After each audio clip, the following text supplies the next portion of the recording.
Hi everyone, I'm Erin Dugan from Fox 56 Sports and welcome to our coverage of PSAC football on MyTV WQMY.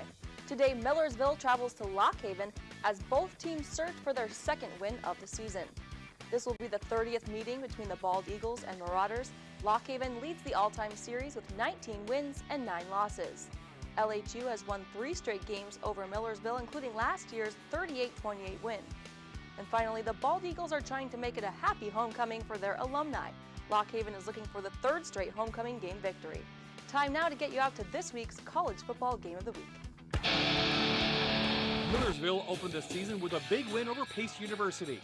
Now the Marauders are looking to get back to their winning ways after a 5-game losing streak. Our program's got to start believing that we can win every game that we play, and I think that veteran leadership really has to shine through, and we've got to find a way to finish, and we were in several close games late last year, didn't find a way to finish them. Now with a little more maturity, a little more experience, you'd expect that ball to bounce our way and our guys to finish the right way and end up winning more than you lose. Lock Haven is riding a 1-game win streak. The Bald Eagles are searching for consistency on both sides of the ball with a young team. It's been a process of improvement, which been nowhere near content with the level of improvement that we're at, because I've always want more, but the reality is we're playing 5 of our guys that we were expected to start at the start of the year out for the season. So we're playing a lot of young guys, so seeing them improve week in and week out is a step in the right direction. It's a PSAC football showdown in the Valley. Next. They're going to keep it on the ground. And they're going to go in for a touchdown, Lock Haven. Walton picks up big yardage, 35-yard line going in. Spread out. He steps up. Good blocking by the offensive line. They kick the speed rushers up the field. Walton picks up big. Rule touchdown. You're watching the Rivalry of the Week on MyTV WQMY, brought to you by Lock Haven University. A little fog over the Susquehanna River in the valley has given way to a gorgeous fall afternoon in central Pennsylvania as we get set for college football from Hubert Jack Stadium in Lock Haven. It's Millersville and Lock Haven. Good afternoon, everyone. I'm Bob Ide. Erin Dugan will join us shortly on the sideline, and my partner topside today, former Wilkes University head football coach Joe DeMelfi. Coach, Lock Haven picked up their first win of the year last week against Cheney. They're trying to ride the momentum for win number 2. They picked up a lot of yardage last week. They have, I think, hit a point in their season where they can take it from there and go on. It's a high-tempo offense. We've seen it before. They're going to rely on the running game today of Malik Harris. Malik Harris, but he is not the only running back. They can go running back by committee. And also the passing game is able to balance out. So the run-pass balance is important to Lock Haven. Defensively, they do give up big numbers, but they relied on the linebacker Kevin Chappell, a transfer from Urbana. Chappell came from Urbana, as you mentioned. Very, very aggressive, can cover the field. He is a genuine defensive player. A year ago, it was Lock Haven with a 36-28 win over Millersville. They're hoping to ride that for win number 2 on the season. When we come back, we'll have the starting lineups and the opening kick.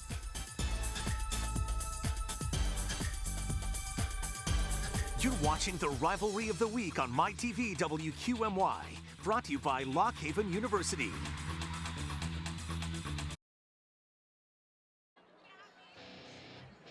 Homecoming at Lock Haven University got started under a full moon over the River Street Fair. Nice crowd on hand, including alumni, students, and even all the teams representing the Bald Eagles. They all came together to celebrate being a part of the Lock Haven football, getting their football team ready. The coach even got in it. Dave Tainer had some inspirational words. Let's see. On this field of battle, the game of life is played. This is why we need your courage. This is why we play. Bald Eagles! Let's go. We are back at Hubert Jack Stadium on the campus of Lock Haven University. The Bald Eagles getting set to take the field as they take on the Marauders.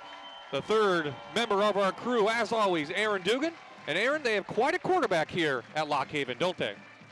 Absolutely, Bob. He's been one of the most consistent players on offense for Coach Dave Tainer. He's put up some pretty impressive numbers. He's a 6'2", 210 redshirt senior, and he has some very excessive numbers against Shippensburg this season. He threw for a career-high 457 yards. He has 59 career touchdown passes, 7,756 yards overall, and he only needs 2 touchdowns to break the school record today. So his final year, homecoming, great crowd, Bob. I'm sure he'd love to break that record out here today. Thank you, Aaron. And going to be quite a day for Caleb Walton. His last at homecoming. And as he winds down a fabulous career here, Joe DeMelfi with the Bald Eagles. Here, let's check out the offense first for the Bald Eagles, coming in averaging 26 points per game.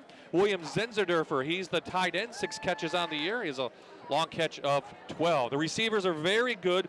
Bowie's a freshman out of Williamsport. Seif is back after an injury, and he has 800 yards on the season. And up front, Trent Fielding, he's a redshirt junior, a transfer from Urbana. Coach tells me he has 89 pancake blocks this year already. So Millersville will get the ball first. Lock Haven will kick it away. Bob, interesting matchup. We have a team with 1 win, Lock Haven, coming off the win over Cheney last week. We have another team, Millersville, looking for their first win. I'm thinking this is going to be a pretty good ball game. We have some excellent players both sides of the ball. Ethan Harrell, number 33. And we are underway in Lock Haven. They take it up, the Marauders, up to about the 24. Let's take a look at the starters now for Lock Haven. Millersville, averaging 17 points per game. Stefari, the redshirt freshman, gets the start, very strong arm.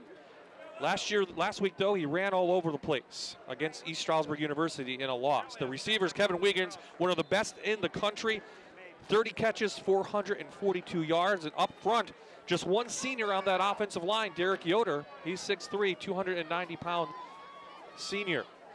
So the Lock Haven defense comes in, giving up 38 points per game. We're going to see if they can get that down here and pull out a win. Stefari, ridden out of bounds by Chappell for a minimal gain. Bob, one of the things with Stefari comes out of Mannheim Central, very good high school program. As you mentioned, is able to run the football. They're going to run that read-type option out of that spread offense. That time he did an excellent job. The big thing with that is, can the quarterback hide the football? Defense has a tough time picking it up. Last week, Stefari ran against East Stroudsburg University for 162 yards to carry the ball 26 times. He replaces J.J. Page, the redshirt senior, who was the starter all year, as he throws it down, and it's complete. Blake Cahill, the redshirt sophomore on the red line, pulls it down inside Bald Eagle territory. Stefari with a nice throw, got it up high enough so that the receiver, who seems to have a pretty good height advantage, was able to go up and bring it down.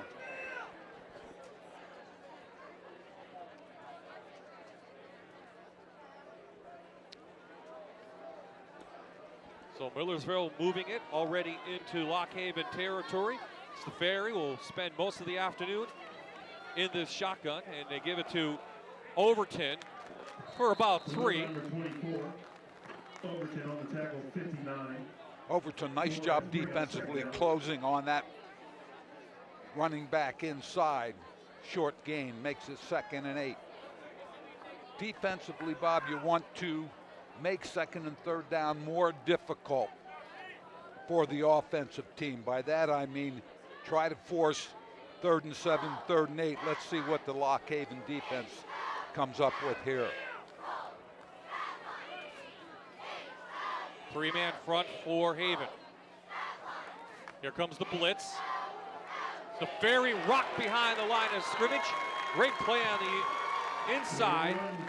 Number 17, tackle for a motion to play, number by number 90, Brandon Clemens, a sophomore. Again, Clemens closing very, very quickly inside. He forces, the Lock Haven defense forces a 3rd and 9. Millersville on the year on 3rd down, 26 of 91, 28%. On the defensive side, Lock Haven right at 50% on 3rd down. These are going to be key possessions in the game, a key 3rd down.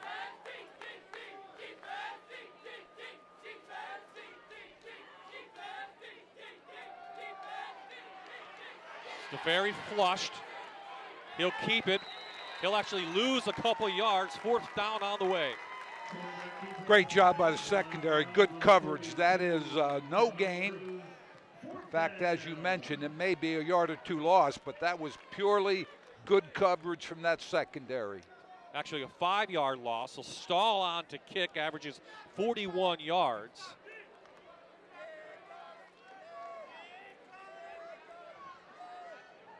Back to receive, Nasir Mini Gratz had 2 punt and kick returns negated last week because of penalties. He's ridden down right at the 10-yard line.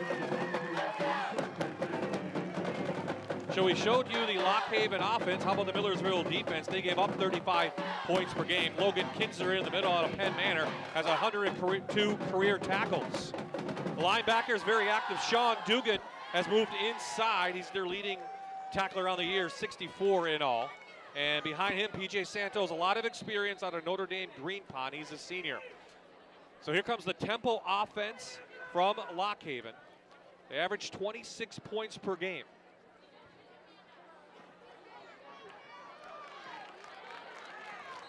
Jets sweep around. Nice yards by Seif. Jet sweep left side. Linebackers have to get there. We're going to look at it. Here you see it. The inside linebackers can't get there. Good gain on the sweep.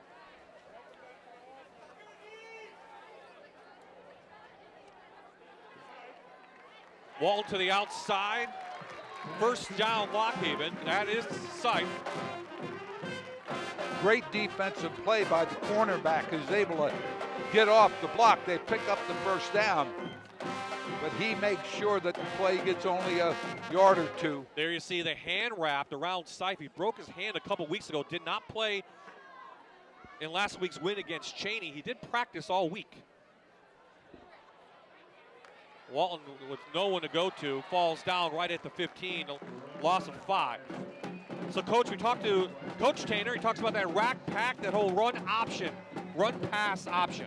I'll tell you, one of the things with the spread, if you have a quarterback that can get the ball up the field on his own or can extend plays. By that, I mean when he goes to the corner, he takes his time, gets away from the rush.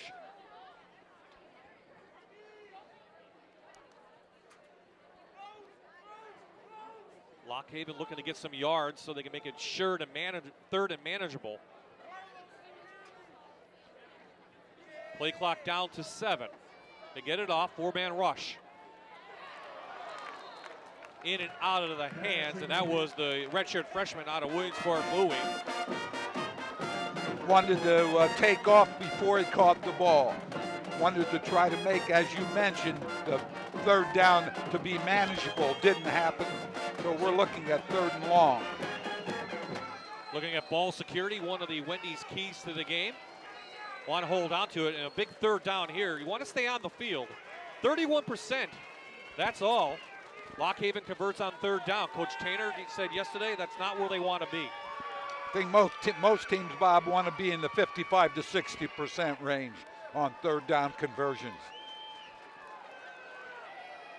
Nice pass by Walton, picked up a 1st down, complete to number 17, Pritchett. I'll tell you what, great throw, great catch. They tried to bracket that underneath and over the top. Here you're going to take a look at it. There's the throw. There you see the underneath defender, the over-the-top defender. Pritchett makes the catch. End around again. This time they try Gratz, who has a lot of speed, but he slips down for 2-yard gains. Looks like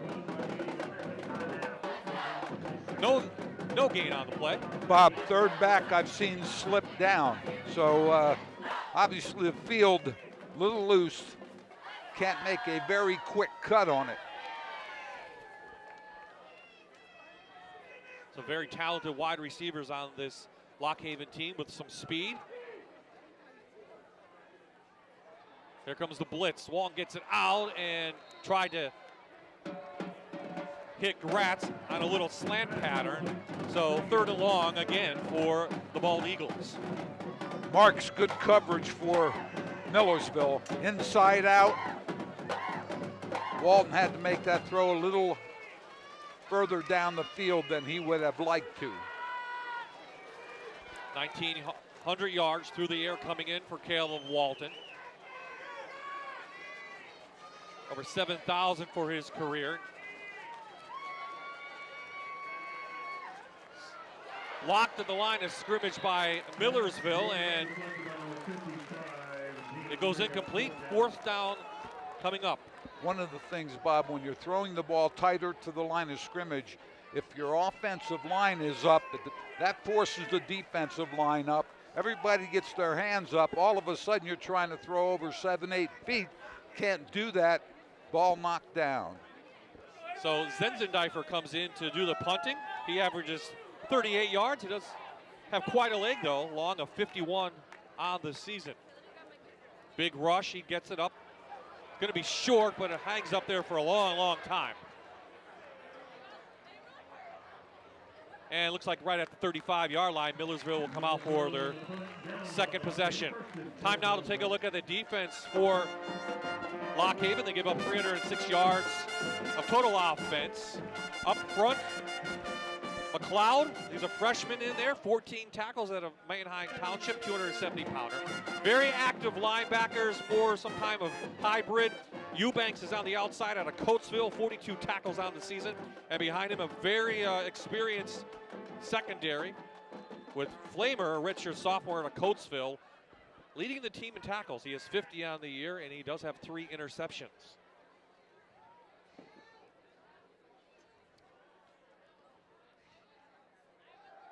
So Ferry, a lot of time, gonna try deep.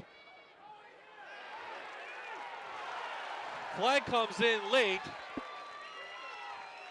Looked like Lock Haven's player had a hand on the ball, but looks like maybe he had a hand on him, and that was Isaiah Flamer back there. Flamer, right hand on the ball, left hand on the receiver, going to get that call every time. Great pass blocking by the Millersville offensive line.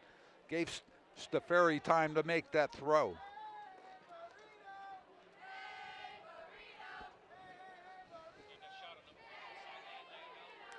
One of the things, Bob, Millersville offensively, Steferi shows that he can get the ball down the field. Sometimes you throw it down the field just to let the defense know that you can get it down the field. He has a very strong arm, mentioned before. He's from Manheim Central, obviously good high school program. Dan Scanlon is our referee tonight in the white hat. So the referees are talking this one over. Determine if Pass interference. Defense, number 36. 15-yard penalty from the previous spot. 1st down. They take it back to the line of scrimmage, and that penalty enables the Marauders to move it up the field, and here you see it. Lock Haven had 2 men over, but again, that left hand on the receiver will draw the flag.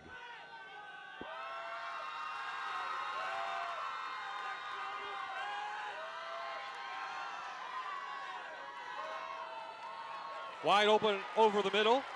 Millersville inside the Lock Haven territory down to the 27-yard line. That looked like Marcel Mingo, number 13. That offensive line for Millersville doing an excellent job. Play fake, then looks. That route takes time to run from one side almost to the other. Millersville completion. On the sideline is talented wide receiver Kevin Wiggins. He was on the ground on the far sideline for Millersville. We'll keep an eye on that. Steferi trying to bounce to the outside. Nowhere to go. Ridden out of bounds. Excellent job defensively. On this type of offense, you never want the quarterback, once he makes that fake, to turn his shoulders up the field and start downhill. Lock Haven kept the quarterback flat to the line of scrimmage. Staferi nowhere to go.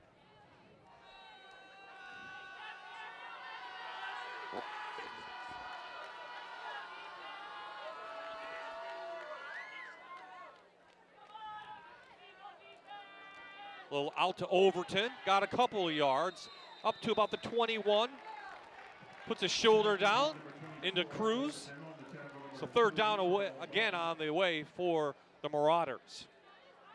Runs that arc pattern out of the backfield. Cornerback was taken up with the receiver. Linebacker needs to get there.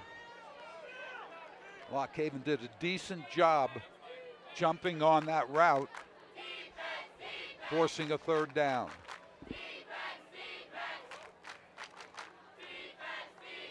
So Coach, it comes down to a third down. We talked how important they are even early on, midway through this first quarter. Big rush put on to the end zone, and will go out of play. The receiver actually went out of bounds, but we have a flag back all the way at the 30 near the quarterback, Coach. I thinking it's going to be a late hit. One of the things I wonder about this type of offense, let's see what the call is first. It is.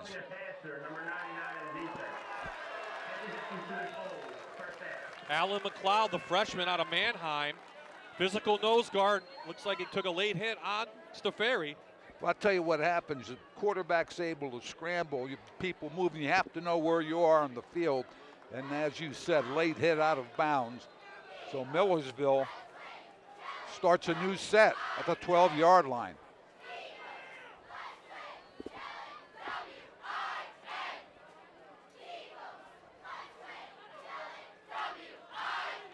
So key penalty keeps the drive alive for Millersville. Staferi has room.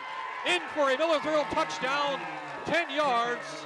The Marauders take the lead. Staferi with a nice play fake. Going left. Looked like he wanted to go with jet sweep left. Millersville offensive line doing a great job right here.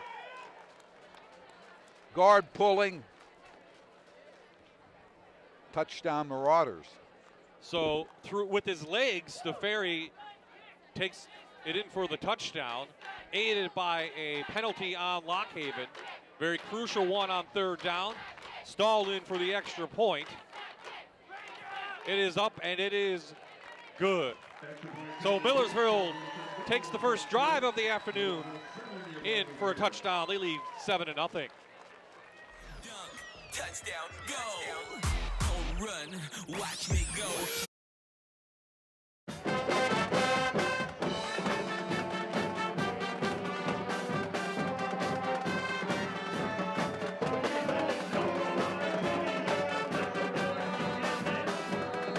Haven University Marching Band getting things going here on Homecoming 2016.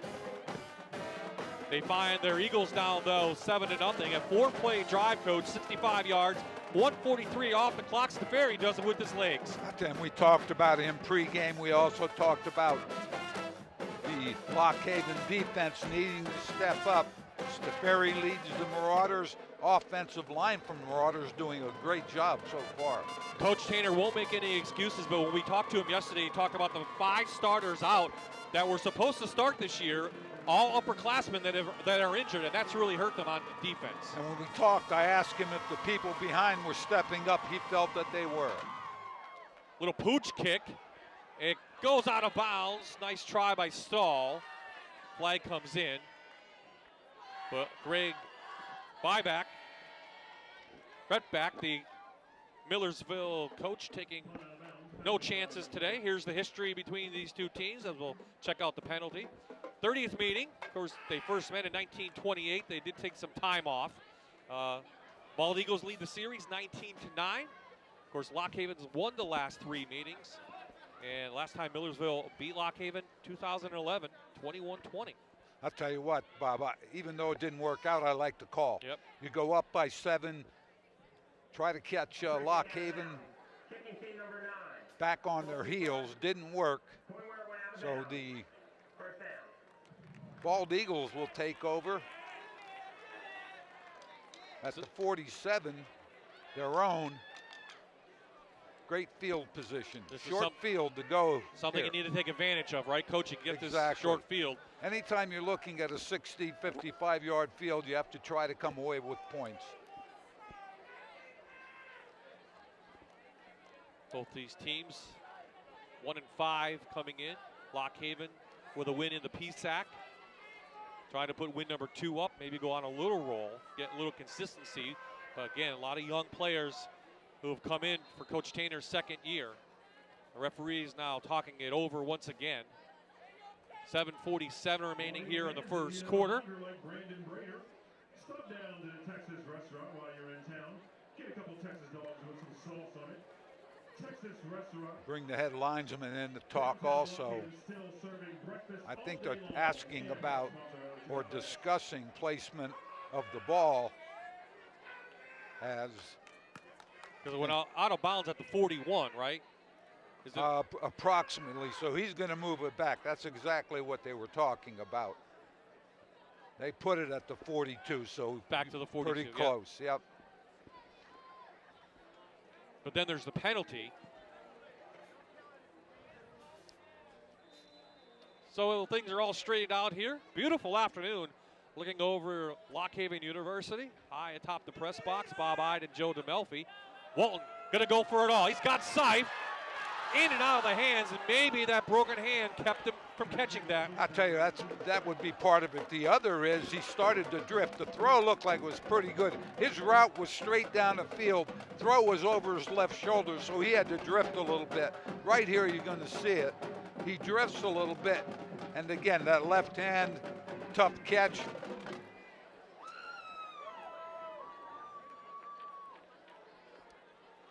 Back to the ground.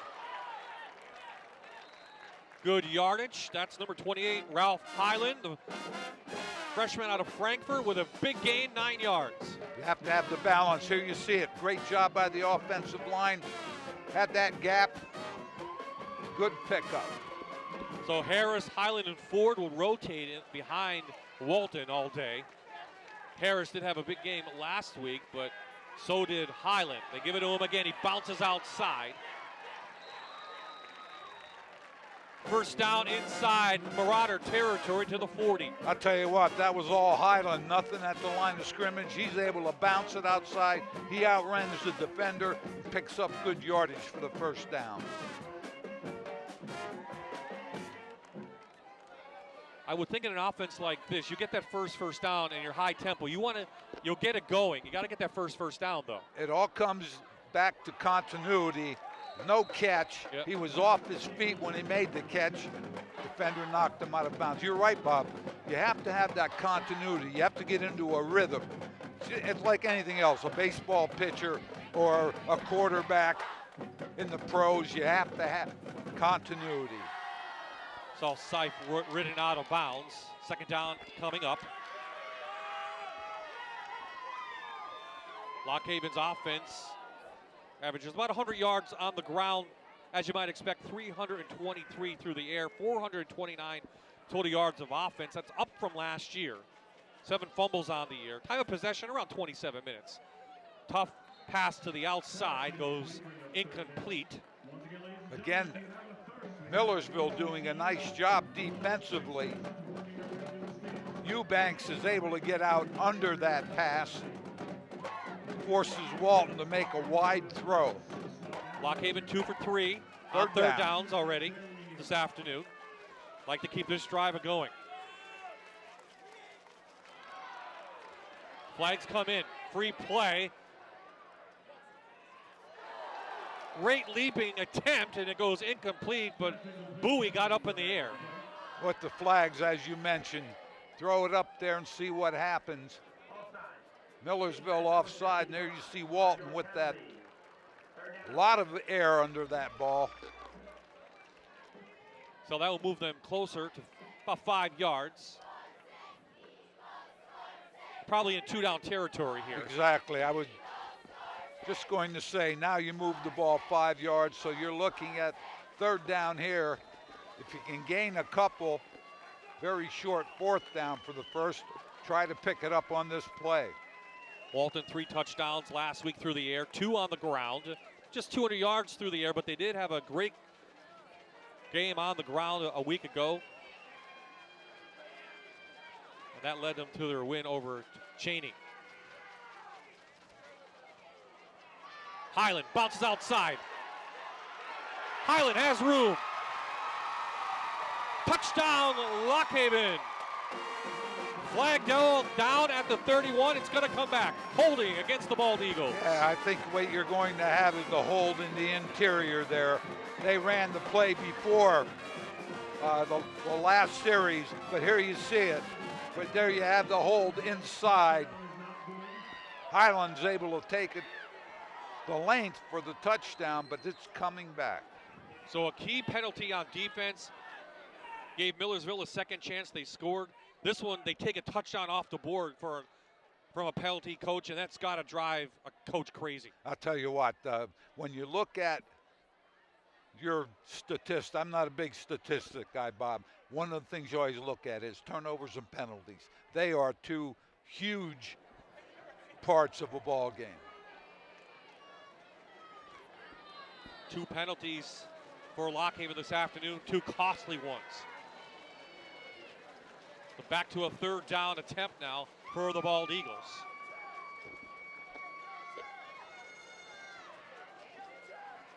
Let's see if they go back to that play. Highland running strong here this afternoon. A lot of time for Wallen. Picked off!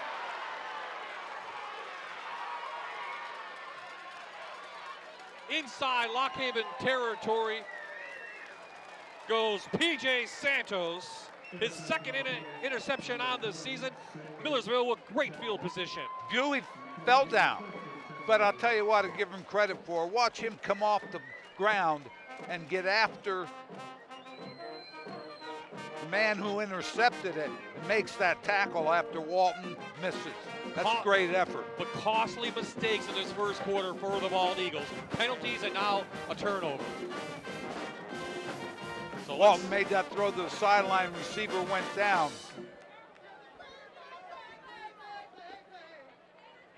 Walton's 5th interception on the season. Here comes Stefari on the offense for the Marauders. They're going to go right to the air.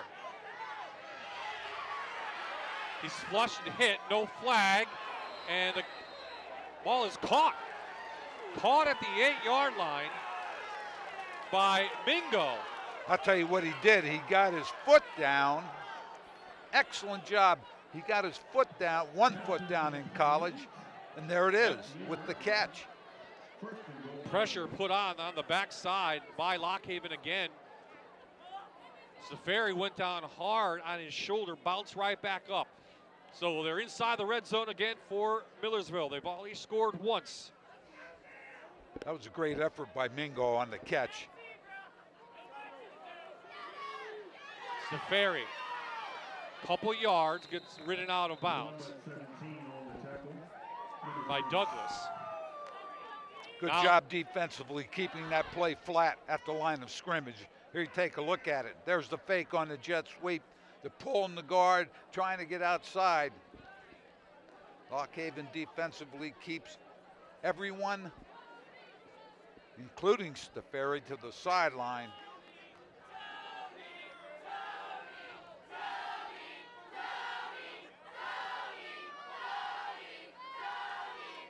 This time they give it to Overton, and he goes nowhere. Nice tackle on the outside by Flamer. 3rd and goal on the way. Flamer did a great job. It was him or the end zone. Stefari, for a redshirt freshman, is doing a nice job running the offense, keeping good balance between the run and pass. Lockhaven defense wants to hold Millersville to a field goal at best, at least an attempt. Plenty of time for Stefari. Taken down behind the line of scrimmage. Big number 97, Medios Jabri. Was that 37? That's 37. Douglas, excuse me. Great job. Pressure on Stefari. Douglas does an excellent job with the pressure. And as you mentioned, forced the field goal, and that's what they're doing. Tough to see the numbers. Bright sun here at Light Lock sun Haven. and dark. So an attempt by Santos, 27-yarder. And the senior is up and good. His third field goal on the year. And Millersville takes a 10-0 lead, but give the defense credit. They held them to a field goal. And that's exactly what they needed to do. One of the things, Bob, when we look at this, Millersville win came in the first game of the year against Pace. They lost up to this point. They've come out here really in great shape. Aaron down now with the president of Lock Haven. Aaron, how's he doing? Well, great, Bob. Not the start that the Bald Eagles would have liked in this game, but it's homecoming. Everyone's still having a fantastic time, and here to tell me about that is the president of Lock Haven University, Michael Fiorentino. First, let's talk about this atmosphere. You got a lot of people here today. Yes, and we're really pleased to see alumni and our student body and friends of the university here to celebrate with us. Coming through the campus, driving through, you can see that there's lots of changes, especially in the Commons area. Tell me about those changes. Well, we've been planning for the last 5 years on some modernization of the campus. So we developed a 5-year master facility plan to improve not only the look and feel of the campus, like the new Commons area in the center of campus, but also classrooms, our infrastructure in terms of IT, things of that nature, which are really important to the day-to-day life of the campus. And what kind of things have the students been saying about the changes? The students absolutely love it. One of the projects we completed this summer was the renovation of our student union. So that's really had an impact on the day-to-day lives of the students and new and different spaces for them to study and gather and socialize. And one last thing I wanted to ask you about, the 3-college system. Tell me what that is and how it benefits your student. 4 years ago, we changed our overall administrative structure, and we went from a 2-college system to a 3-college system. The primary goal was to provide more direct support to the department chairs and the faculty so that the academic programs would have additional support day to day in their implementation. And it really has worked well. Well, as always, thanks for stopping to chat with us. A big play behind us. Let's send it back upstairs. Thank you, Aaron. Gratz, touchdown, Lock Haven. Nasir Minigratz, the freshman, looked like 95 yards, and he is explosive. Lock Haven back in this one. I'll tell you what, once he got to the sideline, looked like could have been tackled. Minigratz takes it the rest of the way. Touchdown, Bald Eagles. Looked like right 97, here. Coach, go ahead. Right here you see a missed tackle, then you see a missed tackle by the kicker, tried to grab him up high. Covers the rest of the ground. 3 phases of the game, and I think Lock Haven has found the third one. The kick by Harrow, the freshman, is wide left, but it's an exciting run by Nasir Minigratz, the freshman out of Easton. Gets Lock Haven on the board. They trail by 4 now, 3:43 remaining. I tell you what, in this type of situation, when you're down, your offense has made a couple of mistakes. The special teams come up big, give you a touchdown, helps in the flow of the ball game. 10-6, Marauders up. So we had 2 callback last week because of penalties. First thing you check on a play like that, you check for the yellow flags on the ground. There were none in a big play. Let's see if this jump starts now, Lock Haven, as the defense will come back out. With both of these offenses, Bob, what you're looking for is a balance between the run game and the pass game. I'm talking, if you want to put numbers out there, I'm talking about 150, 180 rush, 250 throwing the football. Both teams would like to accomplish that. But in the large scheme of things, you have to have your special teams play an important part.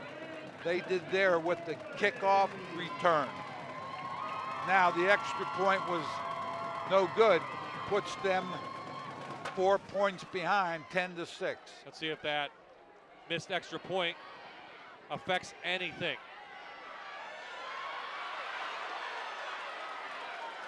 Bouncing out is Gibson, and he gives Millersville excellent field position up to the 44-yard line. Here's some impact players for Millersville. We've seen Kevin Wiggins a little bit, but we're going to check. I think he may be hurt on the sidelines. Dugan from the inside linebacker position. Last year had 63 tackles, and the other linebacker, Robinson, has 18 tackles. He's a freshman. We have a flag down, and it's going to go against the Marauders. Both teams being hurt by penalties. Block in the back or a hold, so they'll bring that back. Good field position turns into not so great field position inside the 10-yard line, their own. So let's check if number 1 comes out, Coach. The big receiver for Millersville, Kevin Wiggins out of Baltimore. Went to Milton Hershey High School. Has 30 catches, over 1,300 career receiving yards, 17 touchdowns. And he is out on the left-hand side. He looked like he was banged up a little bit.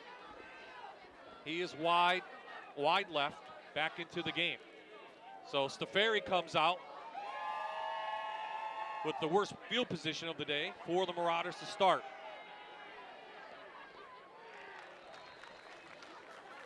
Taking up past the 10. Looks like Phil Overton. He's a sophomore out of Redland High School. Interesting in that offensive set. You're able to take a slot, motion him, and he ends up big receiver type like a fullback, and they try to run the ball up in. They picked a couple of yards up. That's just something defensively you have to deal with. So Wiggins comes out with one-on-one against the freshman on the outside. Let's see if they take advantage of it. Flag comes in. This is going to go to Wiggins. As I just said, some pushing down there. No flag down. But there is a flag back at the line of scrimmage. I'm thinking it's an offside, it may be offsetting here. I think one official has an offside, the other may have a formation. Let's see if they... Well, while they're speaking, let's talk about that one-on-one. Shaheed Brown, a wide receiver, listed as a wide receiver, a freshman out of Philadelphia. Let's get the call first. Offside. Defense, number 93. 5-yard penalty. It's second down. But he's being left alone on the outside with one of the top receivers in the PSAC. I tell you, one of the things is if you can get away with single coverage, it's great. But at some point, you have the leading receiver, you're hooked up one-on-one, you're going to have some help. That help could come in the form of a great pass rush or double coverage. Sweep to Overton. Well, the aforementioned Brown makes the tackle, close to a first down. I'll tell you what, Bob, Brown did a great job getting off the block, then getting up to make the tackle. You're going to see it right here. He's going to enter the picture right now. Right there he is. Overton, though, picks it up. Seventh first down of the afternoon for Millersville. They have a couple of nice drives. They lead 10-6, and they also have an interception in there that set up a field goal. Overton, about 4 yards on the play, tackled by Chappell. Chappell did a nice job there. You can see why he is a highly regarded linebacker. Run the play, wanted to go left, wanted to go right, went to the left side. Chappell brings him down after a short game. Well, Chappell comes in after a very successful 3 years at Urbana.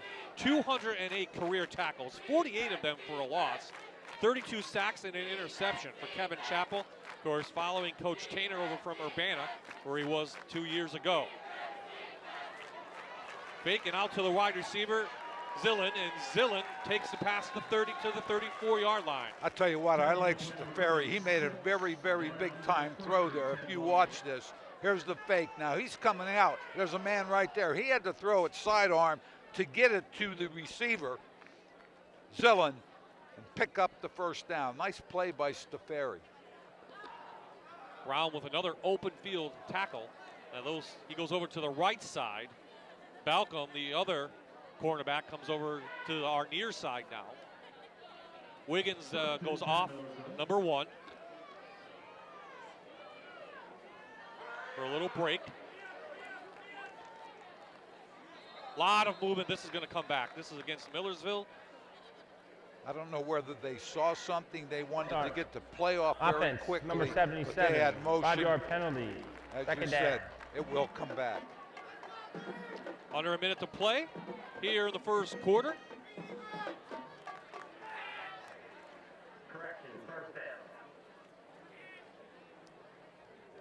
That goes back to the rhythm that they're looking for, also that penalty. I think with Millersville, we haven't seen it yet. They've given up the most sacks in the PSAC this year, over 40 of them. Right now, their offensive line performing very well for them. Lock Haven has just 4 sacks coming in on the defensive side.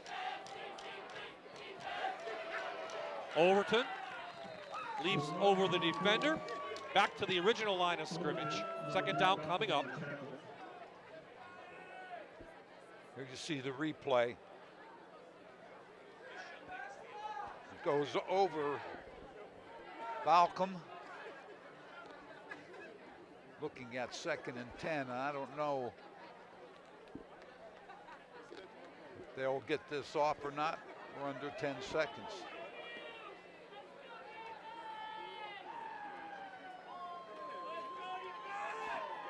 Last play of the quarter.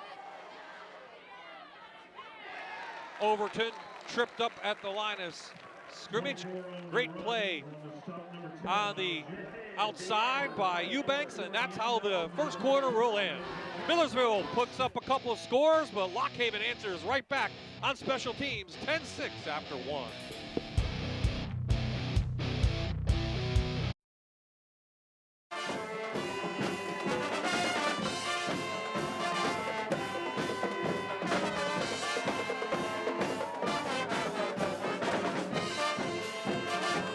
Uptown funk by the Lock Haven marching band. Beginning the second quarter, Bob Ide, Coach Joe DeMelfi, and Aaron Dugan. Glad you could join us on a beautiful fall afternoon for Pennsylvania State Athletic Conference football. Millersville leading Lock Haven on homecoming 10-6 after the first quarter. Coach, and a couple key penalties from Lock Haven, a big interception. Let's see what settles down right now, and if the Bald Eagles can pick up a big third down here on defense. Millersville 0 for 2. Need to get some pressure. Out in the flat. Goes incomplete. One of the reasons that Millersville right now doing a great job pass protection. Lock Haven, as you see, Staferi drop back. Thought he had this one just out of reach. But one of the reasons is a 4-man rush, which means they're covering with 7. So Millersville has been able to block up front. 4th down, they're going to have to punt it away. Let's see if they punt it to Gratz, who's at his 20. He already has a touchdown for a kick return, who takes a big hop. And he's ridden down is Bowie out there. I'll tell you one thing you want from special teams is great coverage, and Millersville got a good coverage from that punt team. Lock Haven will start at their 22-yard line. So let's see if they got the penalties out of them. Of course, one of our Wendy's key to the game for the Bald Eagles coach, win the line of scrimmage, and really that's on both sides of the ball. Don't want to give up any sacks. 4-man rush for Millersville. Walton gets the play from the sideline.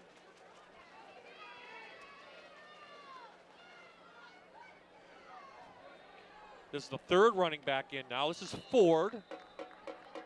John Ford, he's a sophomore, transfer from Shippensburg, had 50 yards last week against Cheney. One of the things, and we talked about this, running back by committee, and that's what Lock Haven doing now as Ford bangs it up the middle for a couple. I think the question is, how long does Coach Tanner stick with the running game if it's not working? Well, Harris on the jet sweep, has room, gets the corner. Knocked out of bounds just over the 30-yard line. one of the things you look at is you stick with the running game. They're only down by 4 right now. And if the running game goes, as you see, ducks inside and then tries to get to the corner. Good defensive effort, knocks him out of bounds. I was going to say, Bob, if you want that balance, it'll make the passing game go later in the ball game. So let's see what he goes to here on a 3rd and short. They picked up 8 yards on the ground so far. They're going to go right back to it. Ford through, and I don't think the offensive line got the push they needed. Just past the 30. He needed to get to the 32. And I think this will bring the punt team on. We're going to look at a 4th and short. Coach Tainer going to roll the dice, looks like.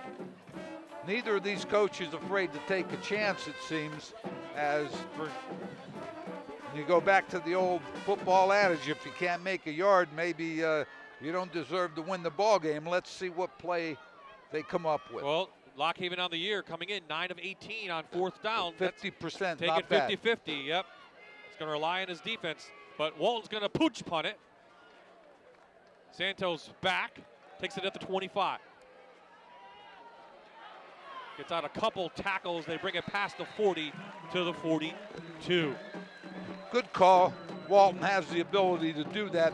What that does, though, it's your offensive line's not your normal punt cover team, so they're a little slower getting down the field. So Millersville has run 20 plays in that first quarter for 114 yards. Through the air, they've thrown for 87 on the ground. The Marauders have run for 27. They have 8 first downs, and they'll be back on now with their redshirt freshman quarterback, Tony Stafari. He's out of Mannheim Central as well. So 2 Barons on the field, quarterbacking their teams today. He's got plenty of time, and he bounces outside. Oh, Stafari inside Lock Haven territory. Gain of 12 up to the 45. Stafari's the type of quarterback. Any type of quarterback in that offensive system, don't let him get to the corners because they're going to take it up the field. Here you see Stafari drop straight back, makes a very good fake both ways, was up inside, but then is able to bounce it right there, picks up the first down.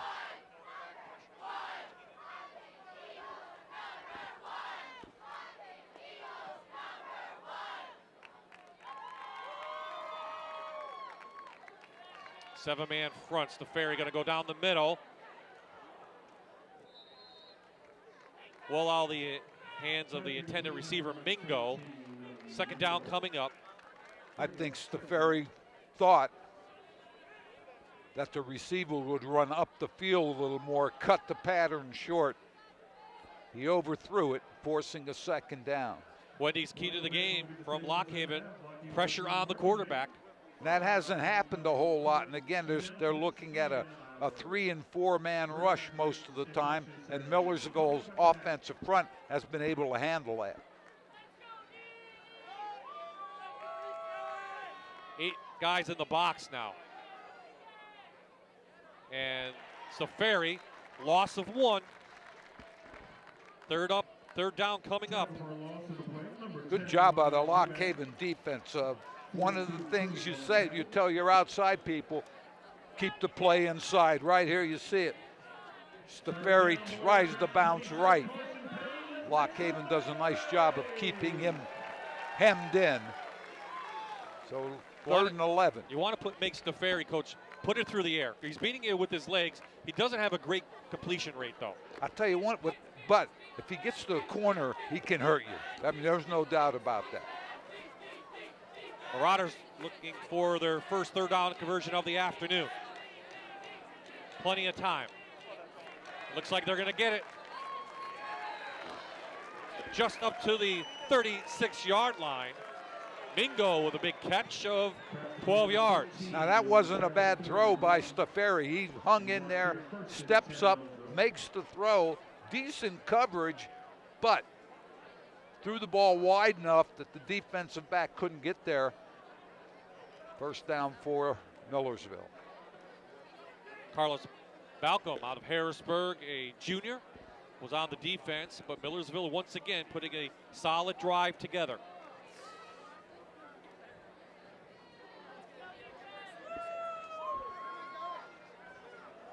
Overton. Tripped up on the outside by Chappell, gain of about 4. Again, clogged up in the middle, is able to bounce it to the corner and pick up a couple of yards. Almost a 5-yard pickup on first down. That's pretty decent in this type of offense, or any type of offense.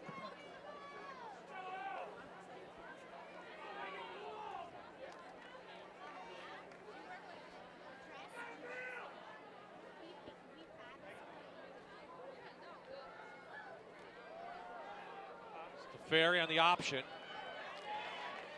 Does it with his legs inside the 25 to the 23. I don't know if we're going to get another look at it, but Stafari here does a great job reading this. He makes the fake to the left side right here. You see it? And then you see the defender step up the field.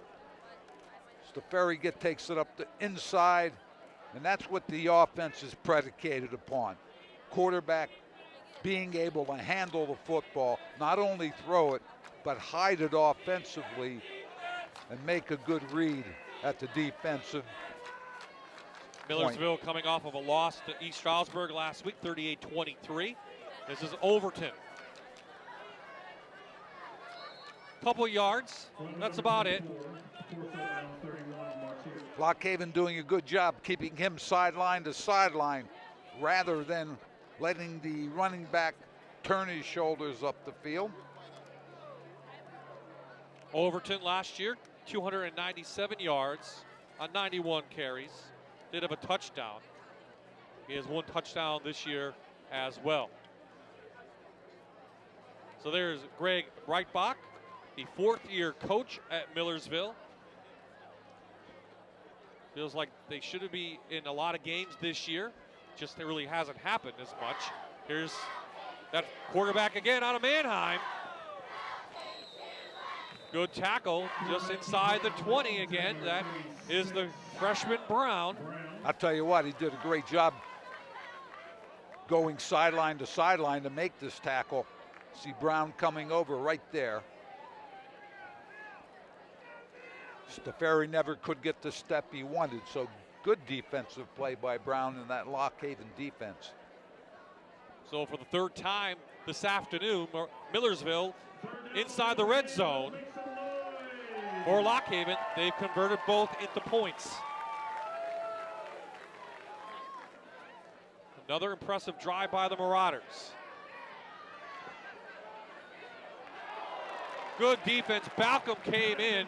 Wiggins, the intended receiver, knocked down. Great job by Balcom breaking on the ball. He comes out of there. He got a hand on the ball. Good blocking up front again. A little pressure at the end, but there you see Balcom's last minute. He's able to get his hand in there and knock it down. So great 3rd down play. This will bring on Stahl. He already has 1 field goal this afternoon. They'll tee it up at the 25. So a 35-yard field goal attempt on the way. Block. Another block. Balcom comes up with it. We'll have to check who got their hand on it. That's the 3rd block of the year for Millersville on a field goal attempt. I tell you what, it also looked like the snap might have been a little hard to handle. So Lockhaven defensively comes up with a big play. There you see it, but it is. I think it was in the interior. Inside with the block. Might have been 31 in there. That would be Martier. Nonetheless, a big break for Lockhaven. Back to the ground game they go. Highland in there, who's run well this afternoon, picks up 3. Now I would think Coach Tanner's going to start looking at maybe mixing in the pass a little bit. Lockhaven with 4 wide receivers.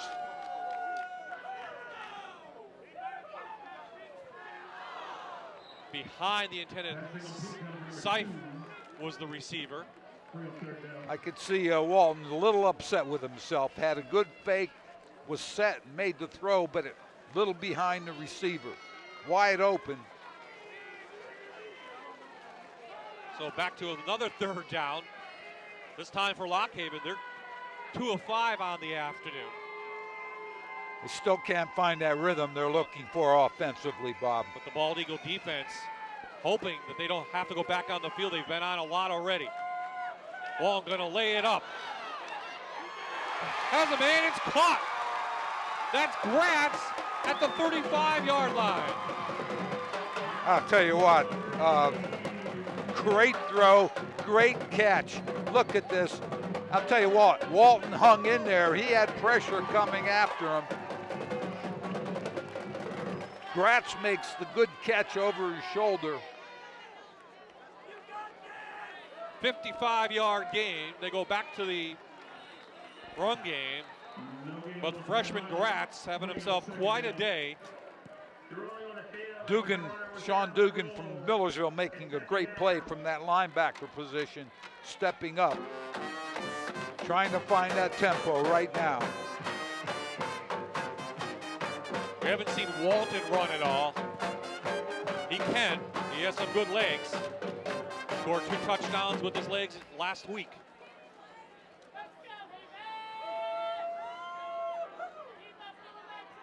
Quick out to Gratz. Breaks a tackle or 2 and up to the 25. He is exciting. I'll tell you, one of the things you want to do is after the fake, get the ball to your wide receiver. He's normally one-on-one. Let him make a move, and Gratz is able to do that and then get it up the field. 5'7", 160-pound freshman out of a very good high school program in District 11 down in the Lehigh Valley.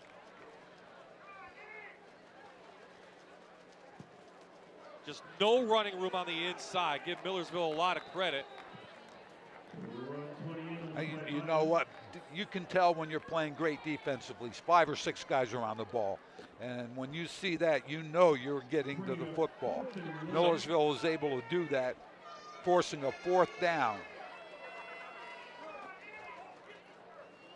4th down play. Last time they had a 4th down, they punted on a quick kick. They're going to go here. Let's see if they want to go in the air or leave it on the ground.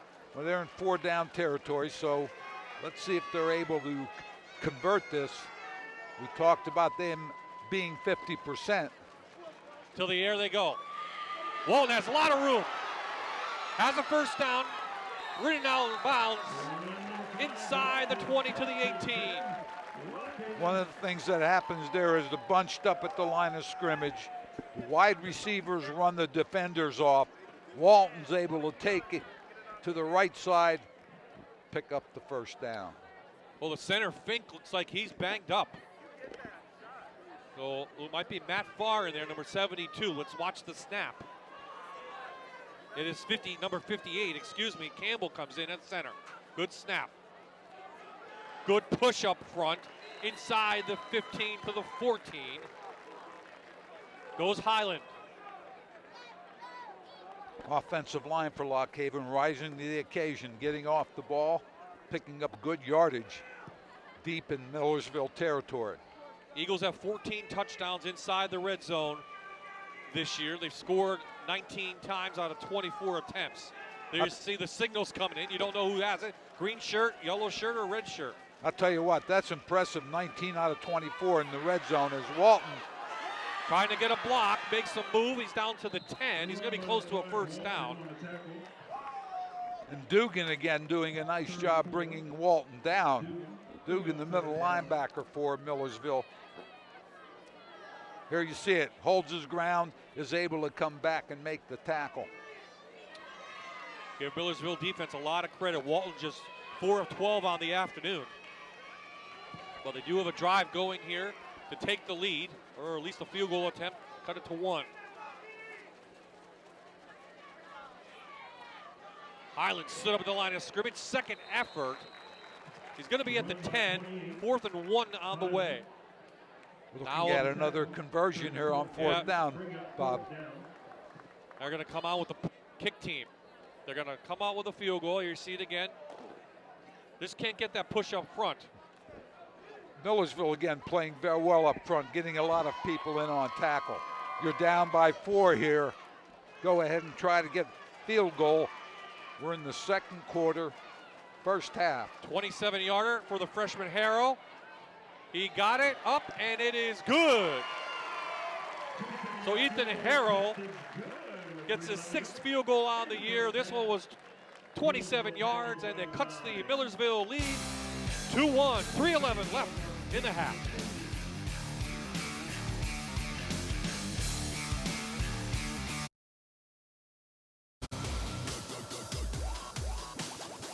Welcome back, everybody. We are here at Lock Haven University. The Bald Eagles down by 1 as the first half rolls down to a close. I'm Erin Dugan. I'm in the stands, and joining me now, she just graduated from Lock Haven University, and now she works here, Jamie Kester. Jamie, thanks for being with us, and tell me about your transition into the workforce here at Lock Haven.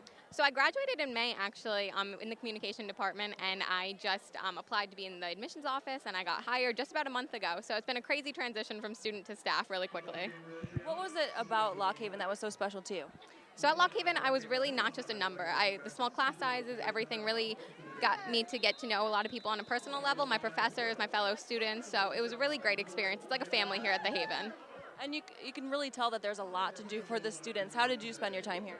So there's so much to do at Lock Haven. I did a lot of sporting events. I was in a couple of clubs. I did a lot with the student newspaper. So just stayed involved, just loved it here. So it's really great to be back. So you said you worked in admissions while you were still a student here. I'm sure that prepared you greatly. Absolutely. Having some experience in the admissions office has made my transition a lot easier.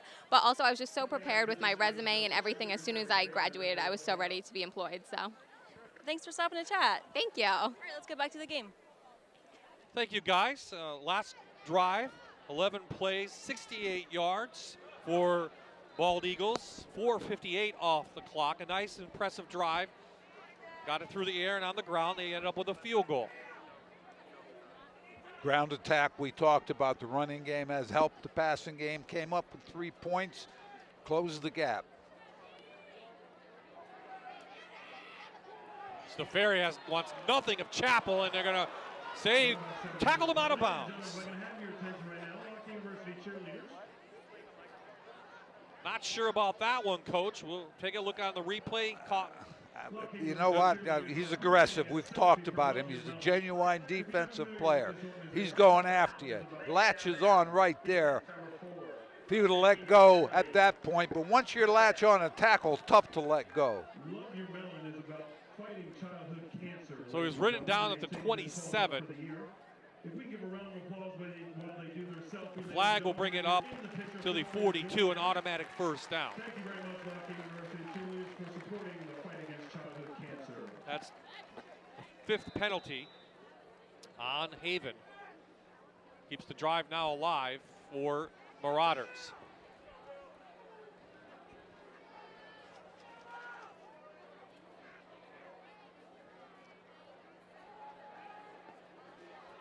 Very plenty of time. Low throw and intercepted. They're going to say it's intercepted. Nope. Side judge comes in, says no way, he's at the 50, and hit play to the whistle, right? Play to the whistle, Coach. That's exactly right. But I guess after I couldn't see it from here. We might see it now as Stafari drops back, takes the throw, a little low. Must have hit the ground after it hit his foot, so they called it incomplete.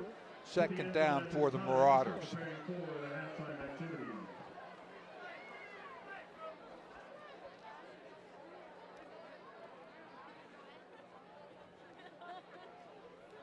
Stafari has had a lot of time to throw the ball today. He gets it out again, just has no accuracy, tries to hit Zillen. And you've talked about that. We talked about it earlier. Again, a little quickly, he has no pressure. If he'd just take his time a little bit, he would be able to make that throw. Tried to get it there quickly, threw it behind the receiver. So do you make adjustments at halftime? I mean, they probably saw that on tape. Put more guys in the box, keeps the Stafari in, or just? I'll tell you what, number one, talk to him about slowing it down when he's back there. He's not getting a lot of pressure. Make a more accurate throw, slow it down. Third down. Flag comes in. This is going to be offsides. against Lock Haven. They get to Stafari, but this is going to set up 3rd and 5. So another key penalty on Lock Haven. Offside. You know, Defense number 42. If they're 5 yard varying penalty. the Third down cadence or over. what, but Lock Haven took the step across, tried to get back too late. And as you said, it'll make it 3rd and 5, a little more manageable to convert this. I think the other thing with Stafari is young. He has had a problem with accuracy. But again, if he would just slow it down, I think he would do much better, hit some of those receivers.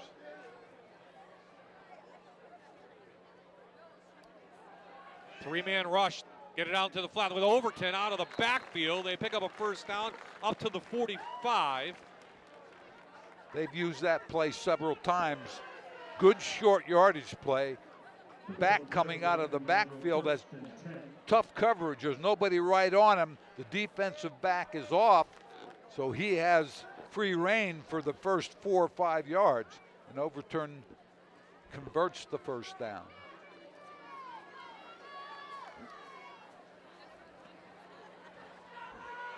Millersville, 13 1st downs in this first half. Have looked pretty impressive on offense. Deflected the line of scrimmage. Second time taking that short throw, trying to run a quick slant pattern. Offensive line standing up. Lock Haven defensive front, exactly what you're supposed to do. Get your hands up in the air, knock it down. That's Medios Chabris, number 97, 6'4" freshman. Got his hand up there. That's my point, 6'4" and hand up, and now he's 7'4". Still a 3-man rush. They'll send a linebacker. Stafari right up the middle. Tell you, it was a good read. They've been doing that with the linebacker rush. He's been taking a side. Stafari there took his time, took a step back. Don't think he was ever going to throw.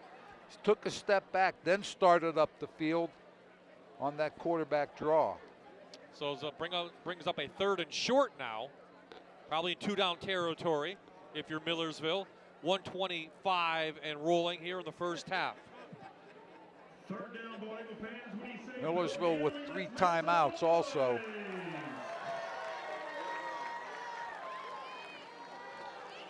This time they try to get to him. Stafari breaks out. He picks up a 1st down inside the 35. Looked like he went down awkwardly.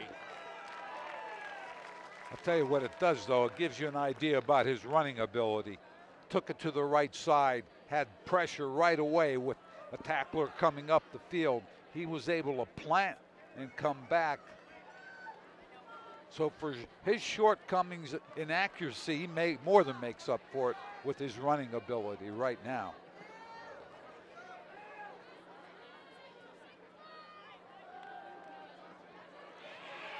They finally get a sack at the 40. That is Chappell. Chappell comes with pressure. Outside. And what happened was the guard in the center locked onto the down man. Chappell was able to come to the guard right. He never separated. So we have a timeout. First timeout taken by Millersville. So Dave Tanner, 2nd season here at Lock Haven. 24th in the history of the Bald Eagles. Led Urbana some successful seasons from 09 to 13. Took them to the playoffs, offensive records, and feels like he has a good class. His first class as a coach here. He feels like the freshmen really contributing this year. They've been forced to. I'll tell you, one of the things impressed when we were talking yesterday, one of the things impressed me, he was talking about the quality of his recruiting class, as you had mentioned. But also, you know, as a second-year head coach, new job, takes a little time for people to buy in what you're doing. And they've done that offensively, I believe. Just, I'll tell you what, plus the PSAC is a tough conference. Yep. Well, that's what we talked about in my interview last week. It's a process the process of getting Lock Haven back on the map and getting the alumni involved. Stafari pulls it down. They get him again. This time, Coach Tainer calls his timeout, maybe thinking he could get the ball back. That was Ortiz Cruz, the redshirt junior out of Lancaster Catholic, who pulls down the quarterback. Cruz does a great job. Snap was fumbled by Stafari. I think he was looking down the field before he had the ball. So 35 seconds remaining in this first half. Lock Haven started football, coach, back in 1896 here in the valley of Clinton County. School's been around for a long time, top major education into business now, making that transition. They have won 8 PSAC titles in their history, none since 1979. Of course, they went through that tough time of over 50 losses over a bunch of seasons. And now they're getting back to the swing. Maybe they can turn things around. I'll tell you what, they have put out some great people, coaches, especially in the phys ed area many years ago. As you said, they're now changing their emphasis and looking at the business end of it. 3rd down for the Marauders.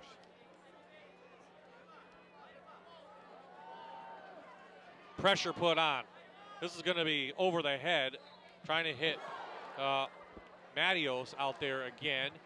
No flags down, so here comes the punt team. And I think one of the reasons for the timeout with Coach Tainer was, let's not let them have a big play here, and they come away with maybe 3, if not 7. Special teams is definitely on the side, I would think, with Gratz and Bowie back there, 2 really fast people. They can get a hand on the ball. They can give them at least good field position.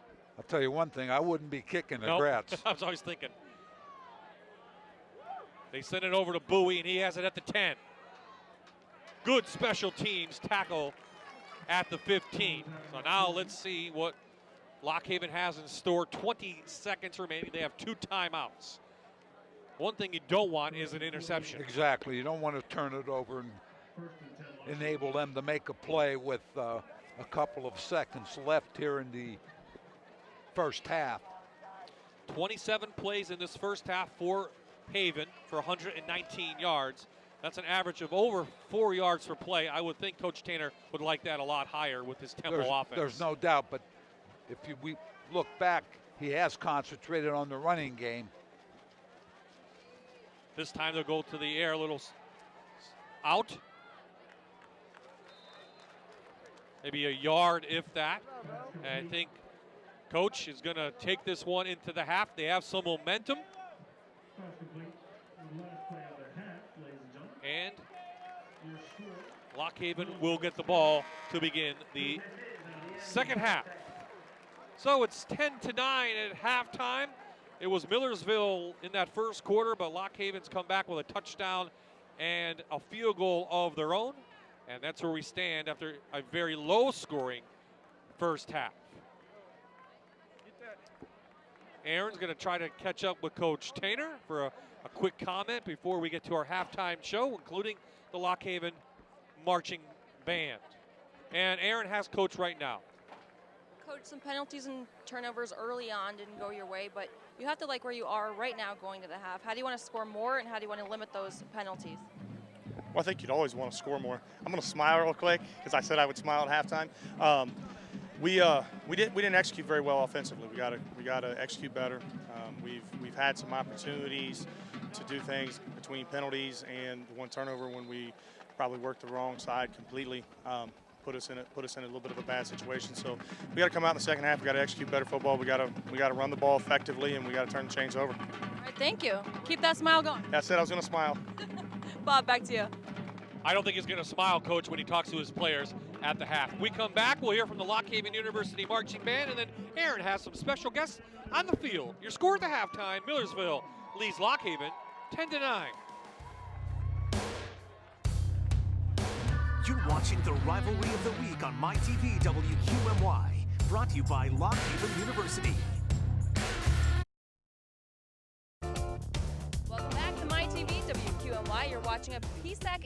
matchup. It's homecoming as Lock Haven hosts Millersville. The Bald Eagles down by 1 at the half.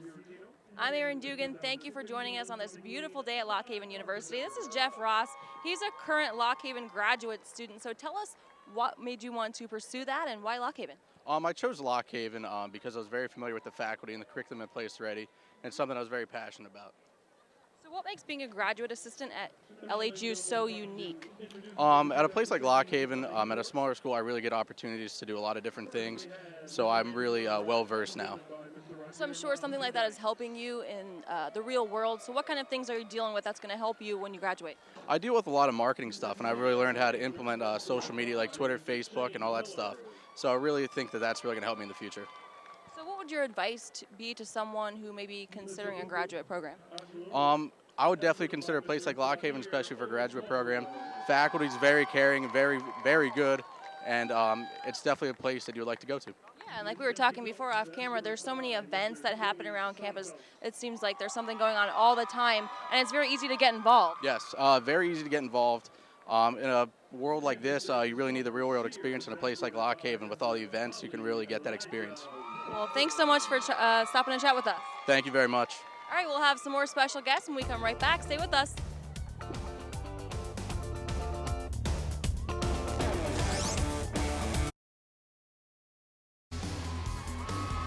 Welcome back, everyone. Two more special guests joining me now on the sidelines at Lock Haven University, Bree Reynolds and Terry Wolf. They're from the admissions department, and they're going to talk about preparing for college. So, Bree, we'll start with you. What should students be doing to prepare for college? Well, first and foremost, obviously, is grades, and I think everybody is going to say that. When you're looking at taking electives, you want to look at taking solid electives, psychology, childcare, criminal justice, things like that. Things that are going to prepare you for possibly the classes that you're going to take in your major. You also want to build your resume in terms of being active in clubs, organizations, community service. While it may not be something that all colleges look for to get into the university, it may be something that will prepare you later on in your major. It can be very daunting for high school students to look at all these colleges, especially in Pennsylvania. We have a lot going on here. What is your advice to those students? Well, it's really tough to narrow down, but you want to find the right fit for you. I mean, a lot of these colleges in Pennsylvania especially have the majors that a lot of competing colleges have. So you want to find a school that fits your personality. You want to visit, first and foremost. That's so important. So once you narrow down a place that might be good for you in terms of location, size, you want to go there. See if it's something that you feel comfortable with, because you're going to be spending 4 years there. Yeah. Absolutely. Thanks for the advice. Yeah, no problem. All right, let's move along to Terry. How does Lock Haven prepare students for success? Yeah, in terms of preparing students for success, obviously that's something we want to do. We try to focus academics and professionally. On the academic side of things, we think it's really important for students to have resources. And we have a lot of support services on campus for students. One of the unique offices we have on campus is our Center for Excellence and Inclusion. That office really focuses on helping students succeed and finding answers to any questions they may have. So they teach students about financial literacy. It's important to cover your finances in college. They have mentoring programs there. And then they also help incoming freshmen really make the transition to college. And they also do time management and study skill sessions as well. So again, we have that. We have tutorial services on campus.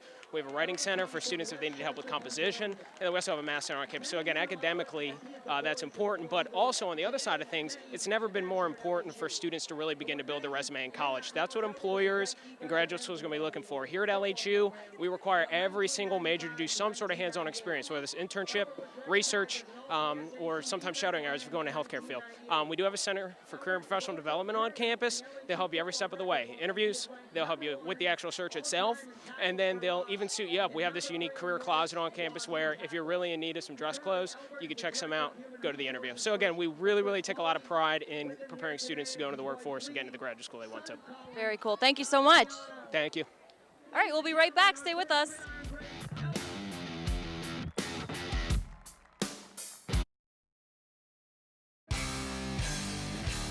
Welcome back to Hubert Jack Stadium on the campus of Lock Haven University.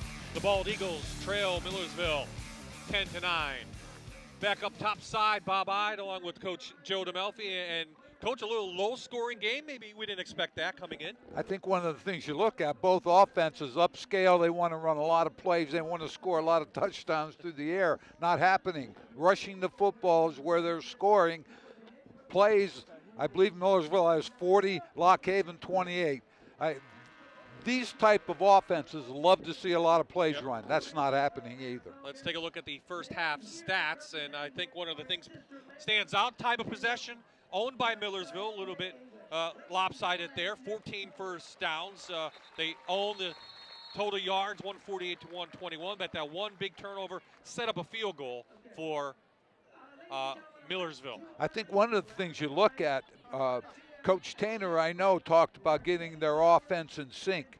Walton has seemed to be off his game a little bit. And the other thing is Steferi doing a decent job running the Millersville offense. You have to look at Gratz. He has a 98-yard return on the kickoff, and he has 50 yards passing in it.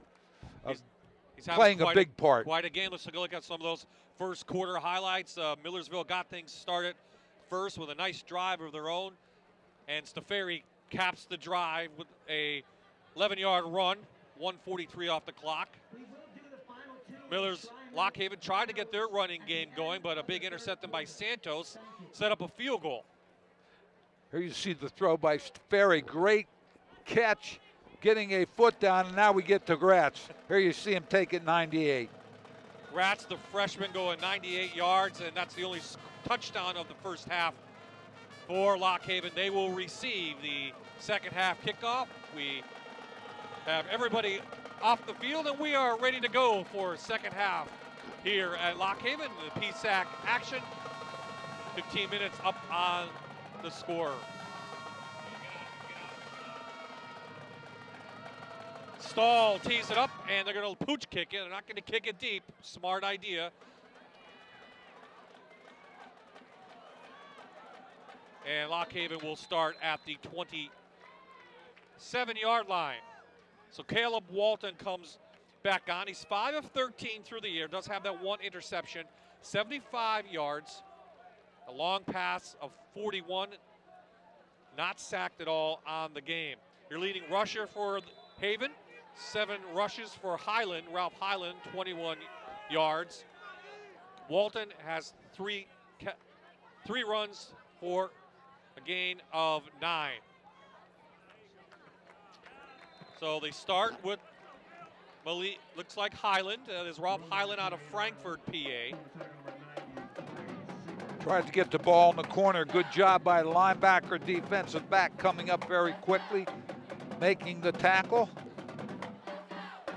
Holding the gain to nothing, maybe even a half a yard loss. Millersville came in giving up 449 total yards, so they're doing a nice job today against this offense. I'll tell you, one of the things we talk about, and we should be emphasizing, both teams defensively doing a great job of getting people to the tackle. Pass coverage has been decent both ways. Yeah, these are two offenses that put up big numbers, including Lock Haven, where they average 26 points per game. Looking at another one of those third down conversions, 3rd and about 8. 3 of 8 on the day for Haven on third downs. Key one to start this second half. Walton, it's got a guy over the middle. It's Gratz. Breaks a tackle. Out to the 49-yard line. Great catch by the freshman. Tell you what, he's added to his total yardage. One of the things there, Gratz off the line of scrimmage, runs right by the linebacker, finds a dead spot. Walton makes a good throw. Like to get some points on your opening possession of the first half. Highland with room. Ralph Highland all the way inside the 5. 45-yard gain. Gonna call it about the 4-yard line. Highland did a great job running sideline to sideline until he saw an opening. You stick with it, and eventually exactly. It's gonna happen. Here you see it. Good block on the corner. Highland takes it up. The linebackers never got over. Well, the freshman are carrying Lock Haven this afternoon. Into the red zone they go. Bald Eagles to take the lead. Touchdown, Lock Haven. Straight. Got the push they needed from the offensive line. You see Walton make the handoff. Ralph Highland for the touchdown. So Highland doing the work on this drive. Set up on a key third down pass from Walton to another freshman, Gratz. And Lock Haven takes the opening possession in for a touchdown. And they'll go for 2. They'll go for 2. They're up by 5. Conventional wisdom say go for 2 here. That's what they'll do. Campbell, the center. They're trying to set up a screen. They go to the tight end. Senzenderber. 2-point conversion is good. And Lock Haven extends the lead by 7.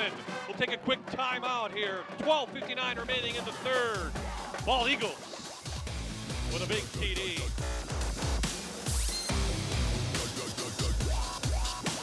You're watching the Rivalry of the Week on MyTV WQMY. Brought to you by Lock Haven University. So we are back. Lock Haven goes 5 plays, 73 yards, 1:54 off the clock. Highland takes it in for the touchdown. They lead by 7.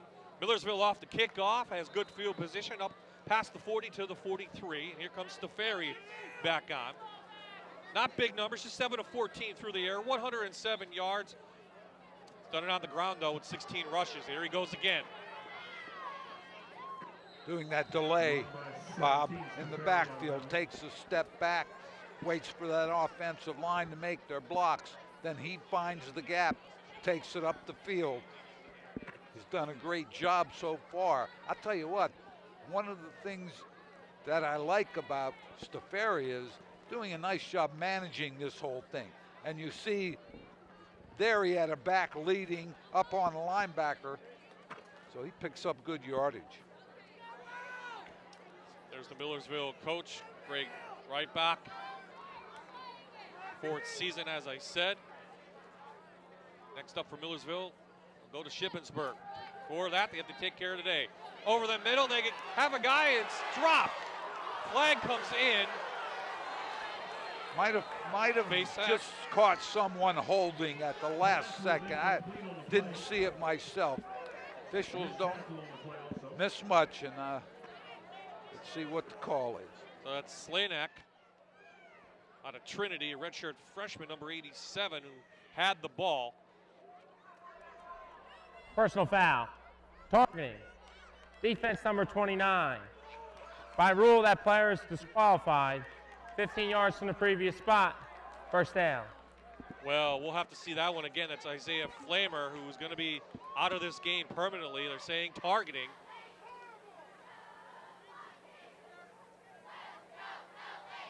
He left his feet. Maybe that's what they're calling. I guess, and he might have caught part of him, and that's again what they're calling. But if he would not have left his feet, don't know if that would have been called.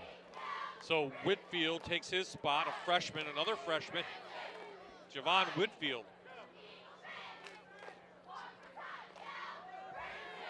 Here goes Stefari with room. Chapel rips him down, but a gain of 7. I'll tell you what, Overton's doing a great job in leading Stefari up in from that running back position, picking up good yardage on first down, making the rest of it. There's Overton right there, up on the linebacker.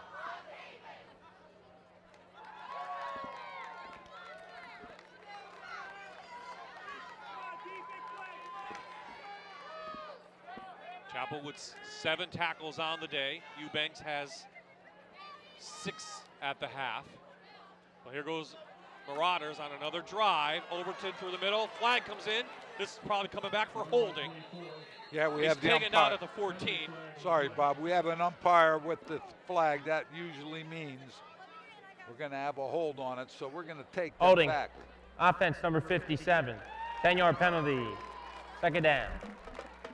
Fourth penalty of the afternoon for Millersville. Dan Scanlon, our referee, in charge today in the white hat.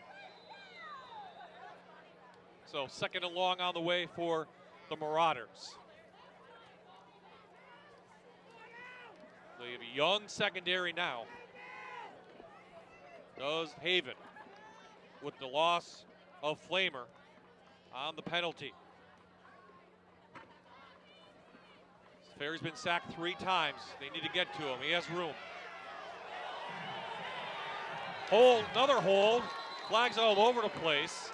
When you see 2 men, offense, defense, moving sideline to Offense, sideline, number and they're 77. stuck like Velcro together, you know there's somebody's holding on there. Sean Naughton, a redshirt freshman, call with the hold. See it right there on McLeod. So this backs up the Marauders now into their own territory, back to the 49-yard line. Coach Breitbach, those are the things that drive you crazy. You were at the 30 or even inside the 30, all of a sudden you're at midfield with 2 penalties. That's the difference between good teams and great teams. Great That- teams don't make those mistakes. Exactly, and that's the difference between teams that are struggling and teams that break the struggle.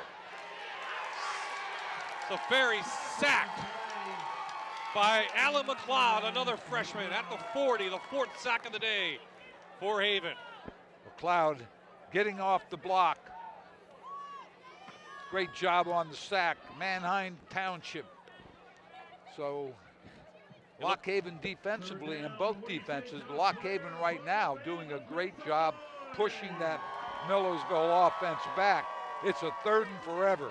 Bob, you look in your playbook, not too many pages in 3rd No, and forever. I mean, 3rd down, they're 3 of 8 today. This is going to be a tough one. 31 yards to go. They're going to set up a screen.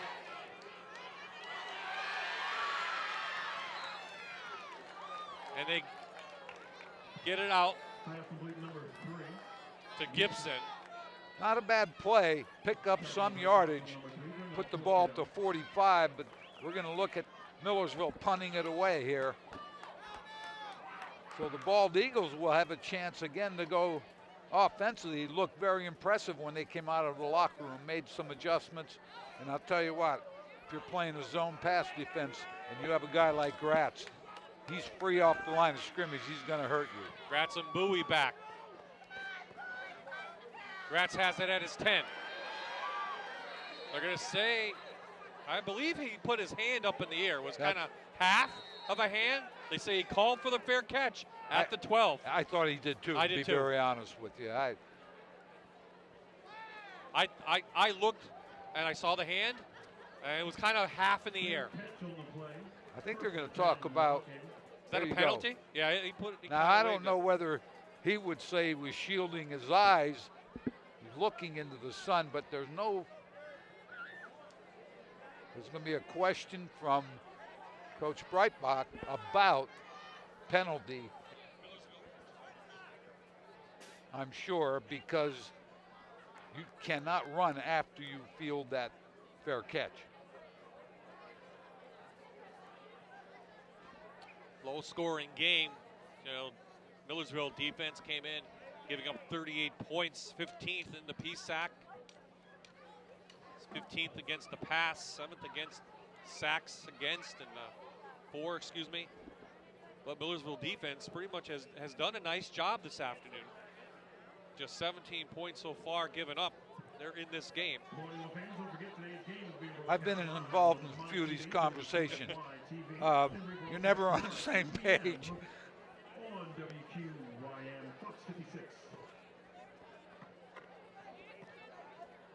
Well, the referee, Dan Scanlon, has explained it to the coach, and we're ready to go. Another possession for Lock Haven. They scored on their opening possession, 73 yards to take the lead by 7.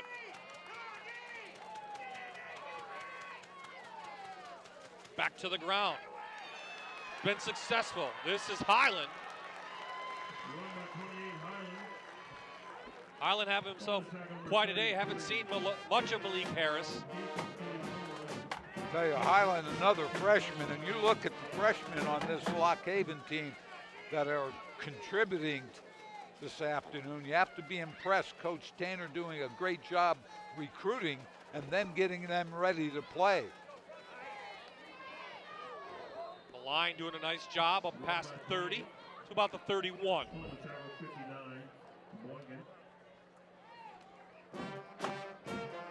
Highland out of Frankfort High School, nearing the 100-yard mark on the ground. Cameron Boykin, good job on that play defensively for Millersville.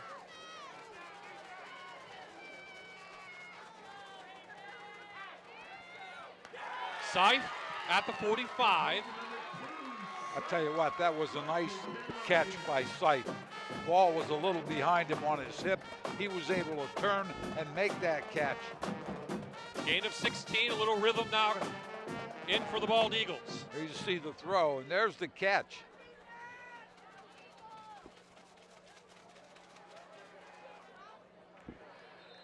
Highland stood up, a gain of 3.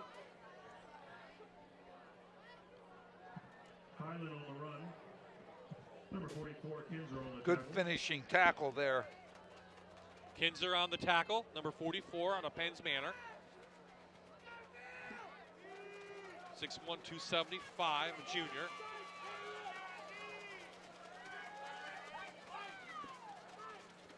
Millersville now changing their defense. Over the middle to Seif. Seif has it. Seif up to the 22-yard line. Ran that slant pattern in front of the quarterback. Walton did an excellent job here after the play fake. Good blocking up front. Gets the ball right where he needs it. That was actually Bowie, number 12, gain of 31. Couple yards again, Highland in the middle.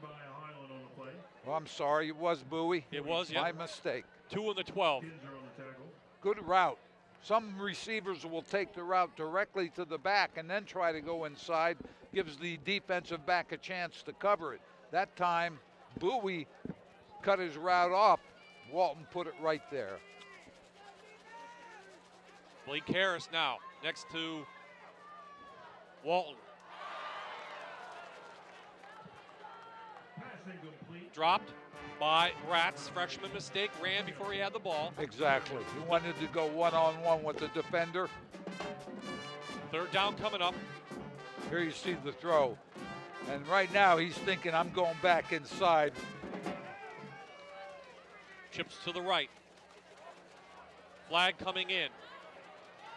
Walton to the end zone. It is intercepted in the end zone. And coming out with it is number 18.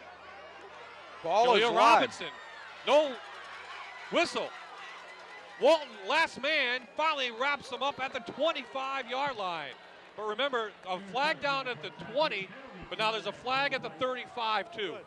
The one at the 20 is extremely important. Let's see what the call is. I mean, obviously they both are, but if that call is against Millersville,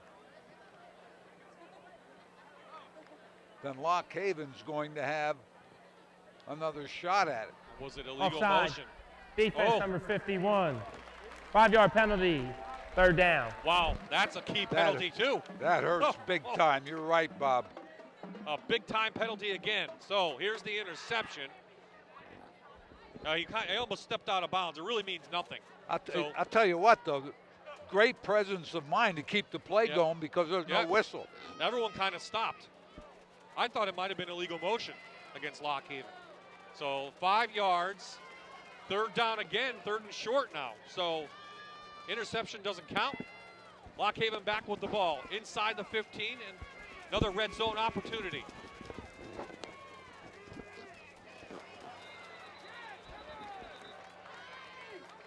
Now we just have flags all over the place.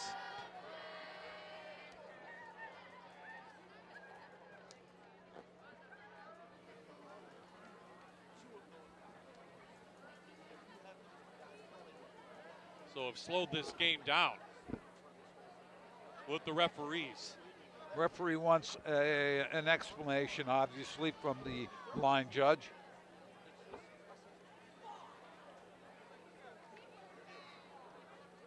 Remember, you can follow us on Twitter, Ball Fox start. 76 Sports. Offense, number 82. 5-yard penalty. 3rd down. You have a delicate balance at the line of scrimmage, especially with these types of offenses, Bob. You have quick counts, you have looking at the sideline, make sure that the defense doesn't jump across. Well, at this point, you may be just trying to pick up some yardage for a field goal attempt by Harrell, who has one already this afternoon.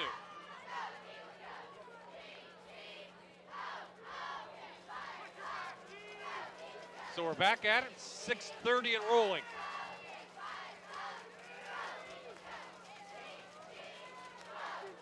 Play comes from the sidelines. Coach Tainer calling the plays. Here comes the blitz. Tipped. Great tip in the middle by Sean Dugan. I'll tell you what, Dugan playing very well defensively. He's come up with some big stops. Here he has a good drop, keeps his eye on it, is able to get his hand up and knock it down. We have an injured Lock Haven player right in the middle of the field. Looks like one of the linemen is hit. Harrell is on the field to attempt a field goal. It's number 75, Chris Bonk, out of Shenandoah High School.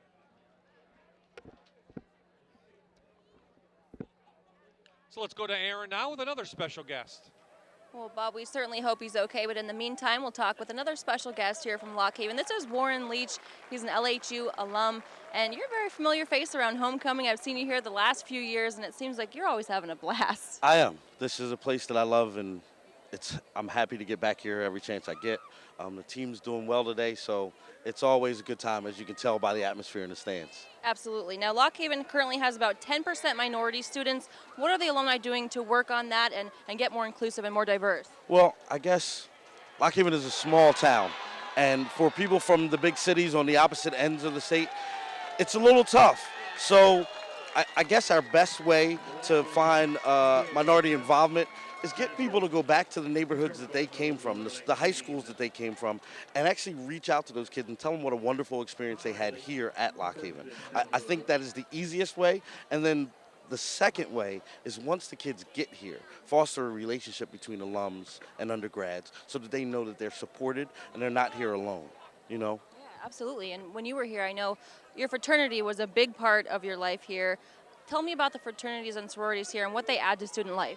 Well, I'm a member of Kappa Alpha Psi Fraternity Incorporated, and as you said, you've seen us here for homecoming. We've done a number of things as far as handing out scholarships, donating to local charities. This year we're doing a clothing drive to help the LHU Foundation.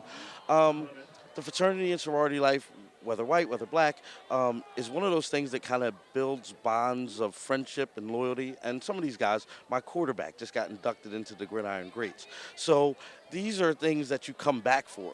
They're reasons to make this experience fantastic. And it's one of those things that if you make the bonds of a lifetime that college usually provides people, the haven becomes your safe haven. So it's always nice to come back for that kind of thing. Very cool. Always great to chat with you, Warren. Thank you very much. All right. Have a good one. You too. Thank you. Bob?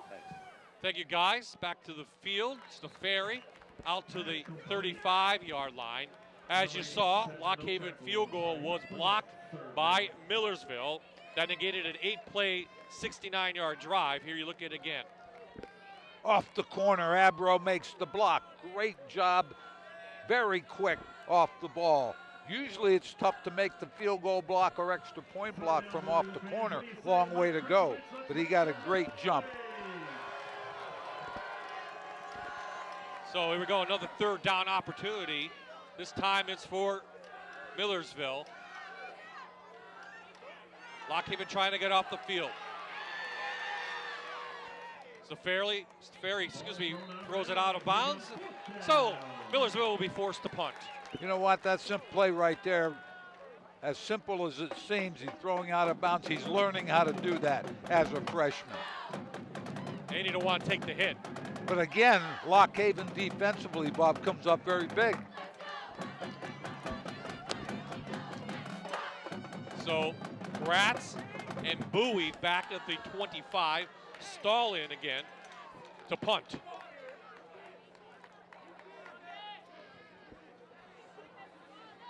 This is going to come up short. Takes a Millersville roll, and it's going to be downed at the 18-yard line. Great roll. It hit about the 28, rolled about 10 yards, so it puts Lock Haven a little deeper in their own territory. But they've showed some spark here on offense in the second half, so let's see if they can continue to do that. So here comes Lock Haven. Back on, 263 total yards right now on 41 plays. That yards average is up over 6, Coach, right where exactly Coach Tainer wants to see it. They're going to go back to the ground game. Oh, yep, Walton keeps it wisely up to the 20. Made a pretty good fake there. Took the ball and picked up a couple yards.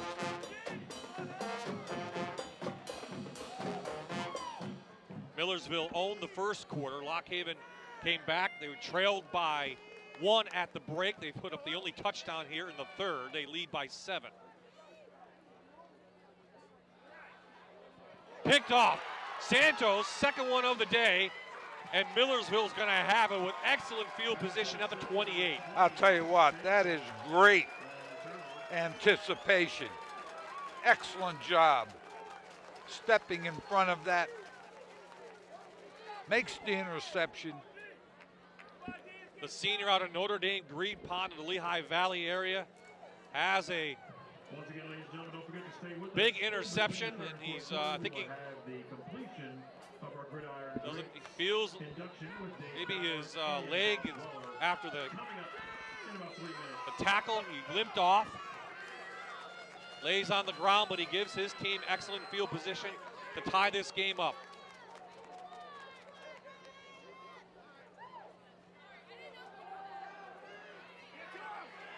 So Ferry taken down at the line of scrimmage.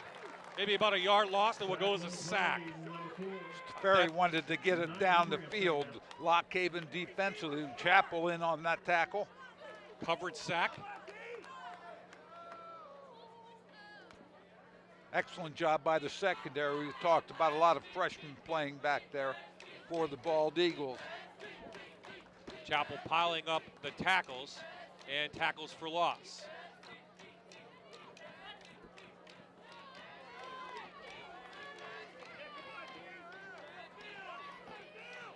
Fifth sack of the day for the defense. Again, nowhere to go. And again, Safari is taken down. David Lazo.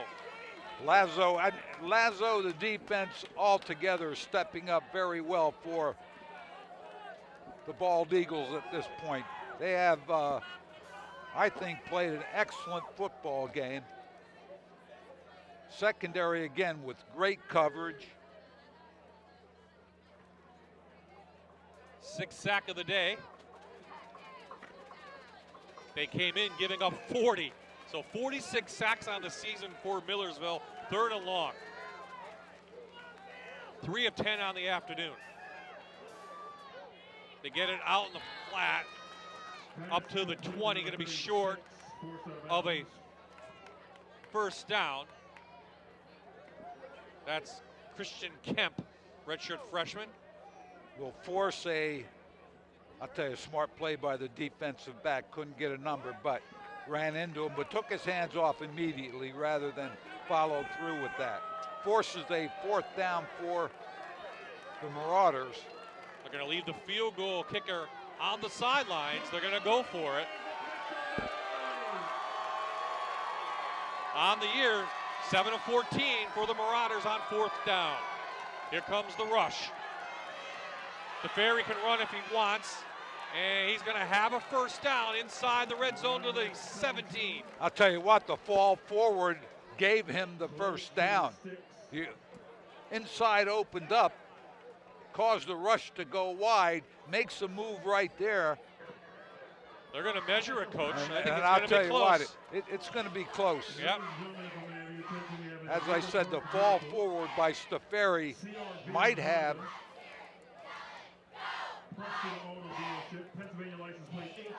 they made it or missed it. It's not going to be by a lot from what I could see. As I look at the markers on the sidelines, they bring him forward. Good shot down the line, and they're going to just have it by the nose of the ball.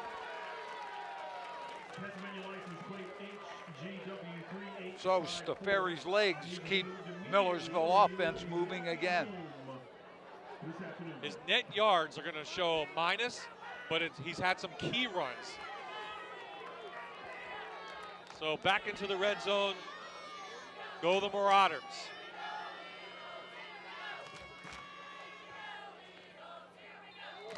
A lot of movement up front, hard count. Let's see who moved. We have offense moving, Bob. First down. That was, they called number 1, I think, right? I believe they did, and you know what? You work so hard for that ball to be over the first down marker, and now you give up 5 yards, especially when you're in the opponent's, deep in the opponent's territory. Empty backfield. Millersville 2 or 3 in the afternoon coming in the red zone right here. Nice tackle by Martier. Minimal gain, about the 3 yards on that. Good close on that ball. They had a wide receiver inside that man. 31 on the tackle. Slanak with the reception. Second along on the way. This after the interception by P.J. Santos, who was briefly injured. He's back walking around.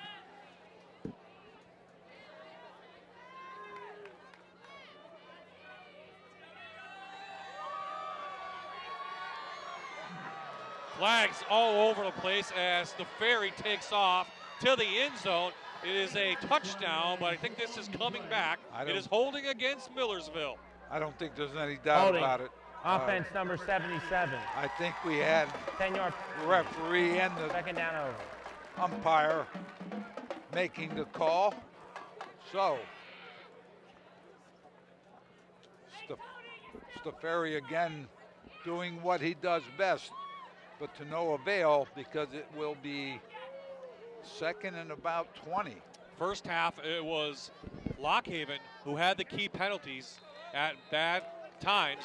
Second half, it's been Millersville who have been beating themselves, especially with holding calls.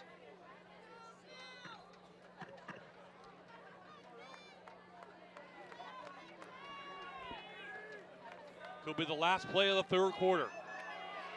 He's trying to set up a middle screen and screen this Overton. Overton with a move. Picks up a block. Inside the 15 to the 11. Tell you what, a moving screen. Staferi goes right, he's moving right. Overton slips underneath. Now you see it. The rush allows him to move right, but he expects that because it is a screen. So Overton does a great job moving to the sideline and then turning up the field. Well, that will do it on a gorgeous afternoon in Clinton County. Lockhaven leads by 7, but Millersville's knocking on the door. You're watching the Rivalry of the Week on MyTV WQMY, brought to you by Lockhaven University.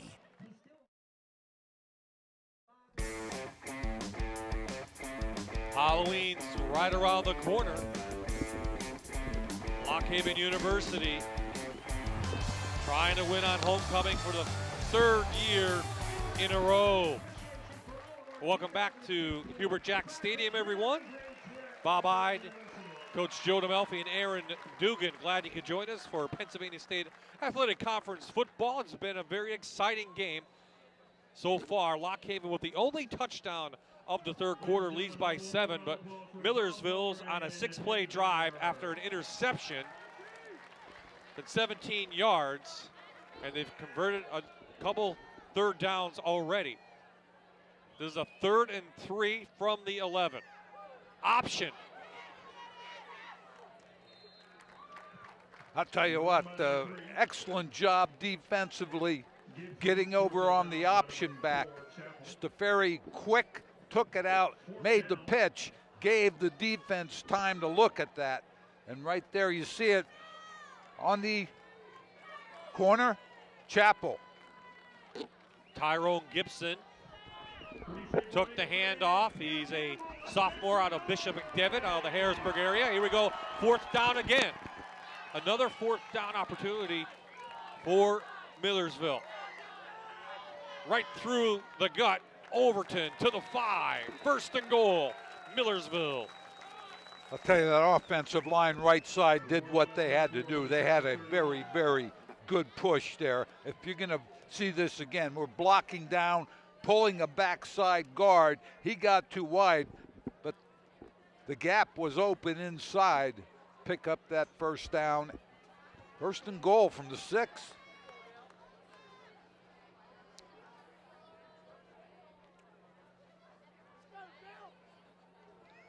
Overton makes a move into the end zone. He's going to be just a half-yard short. I think his knee was down. Yeah, I think he had a knee go down right there. His body went into the end zone, but upper body. So we're looking at 2nd and goal from about the 1. There you see it with the upper body going in, but the knee hit the ground. This, of course, after an interception by Santos in Lock Haven territory. Millersville looking to cut the lead to 1. Pushed back by the defensive line, and they're going to say he got in. Second effort there, clearly a second effort to get him in, because initial contact looked like Lock Haven pushed him back. Line judge said it was a touchdown.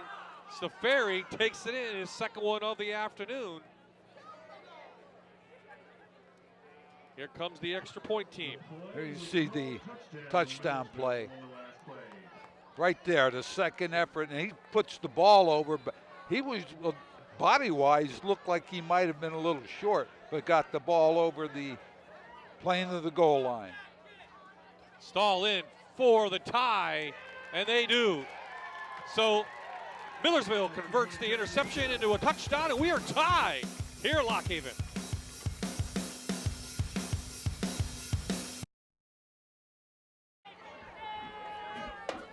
We are back at Hubert Jacks Stadium. Millersville converts the interception. 8 plays, 28 yards, 5:43 off the clock. And coach, key interception in your side of the field costs you every time. I'll tell you what, Bob, turnovers are great if you can convert them into points. That's exactly what Millersville did. Homecoming here at Lock Haven University. Very exciting time. A lot of alumni back. Crown the homecoming king and queen at halftime. And on the field, we have a tie ball game. Stall. And they'll kick it deep.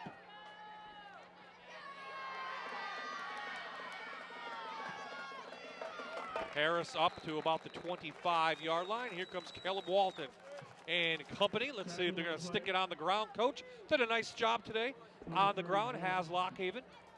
Second half, they've brought a little more continuity with their offense. You look, talk about balance. How about 123 yards rushing, 142 passing? Plenty of time on the clock for Lock Haven, so there's no rush. Highland, Ralph Highland, the freshman, needs 4 yards for 100 today. And he takes it up past the 30, and that might do it. He's having himself a good game. 16 carries. The numbers might not look great offensively for either team, but they're doing pretty much what they need to do as Walton makes a quick throw for the first down. Out to Seif, the redshirt sophomore, second leading receiver in the country coming in Division II.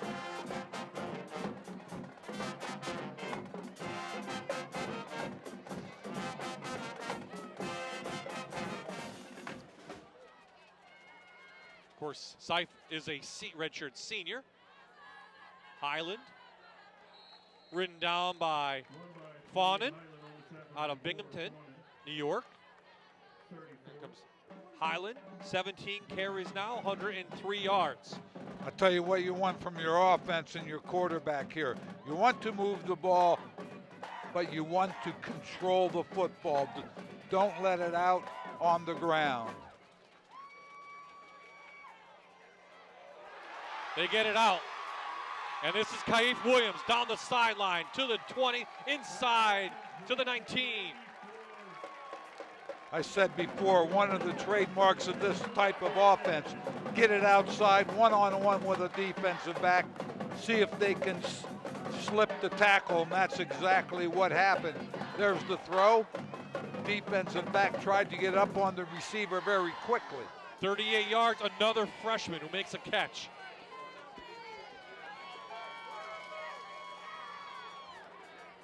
Ford, John Ford, for about 4 yards.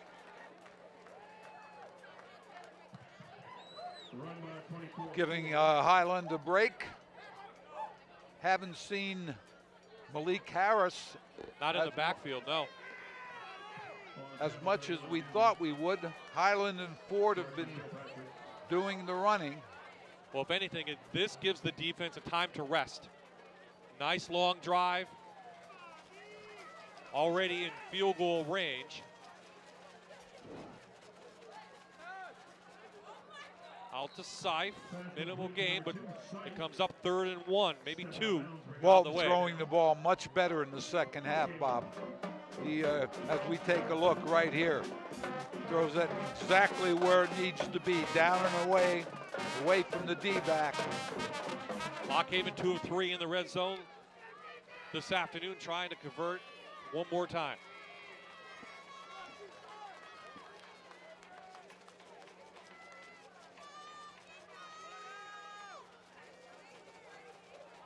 Caleb Walton out of Mannheim Central directing traffic. Handoff, Ford, touchdown, Lock Haven. John Ford, 11 yards. I'll tell you what, you have to thank the guys up front, left side of that offensive line. Excellent job blocking down, opening it up. Ford takes it to the end zone. Here you take a look at it. Runs out of a tackle at the 2-yard line. Santos comes up limping again. It looked like two Millersville players ran into each other, kind of blocked each other out. Let Ford go in, and Lock Haven back in front. Harrow in for the extra point.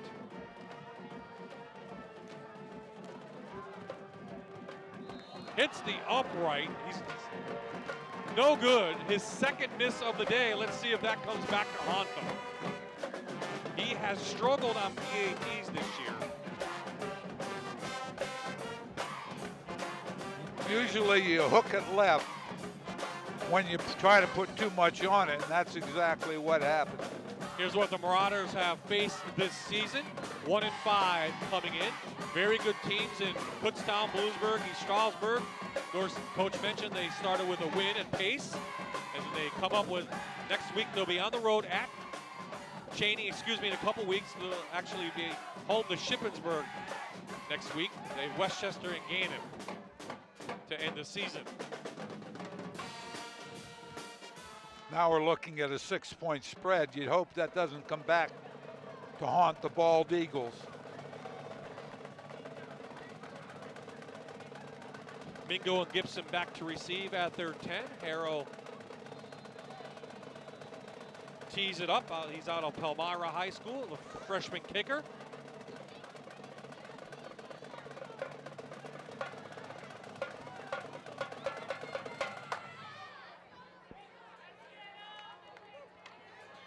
Gibson from his 5. Good special teams work by the Bald Eagles. And here comes the Marauders back at the 15-yard line. Great play by special teams. Kickoff coverage is good.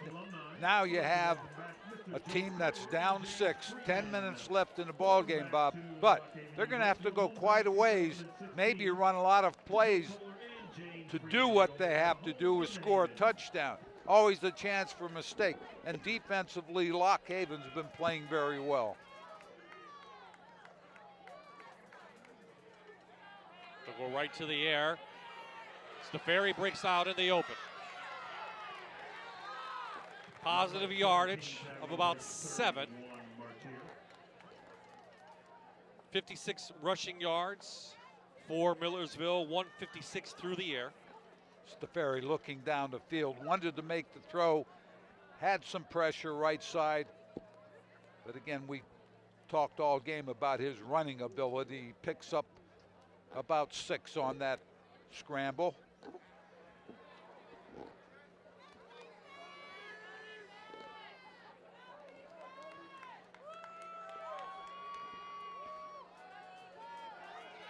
Four-man rush, and they get him behind the line of scrimmage.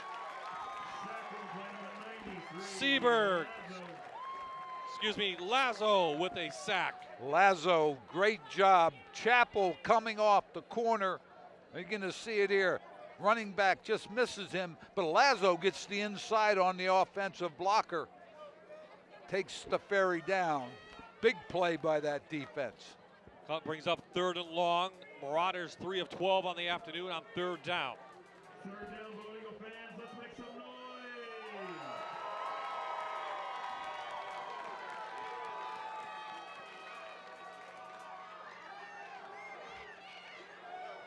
Gonna go long to Wiggins. Lot of contact out there, and 2 flags come in. I tell you what you see, and sometimes you throw it up and hope that you get the call for the first down. That's exactly what happened. We saw this in the beginning of the game. Shaheen Brown, the freshman, in there. Pass interference. Defense, number 36. 15-yard penalty. First down. That's his 2nd one of the game. His last time was in the 1st quarter, so they're obviously going to go back. They have not targeted Wiggins a lot this afternoon.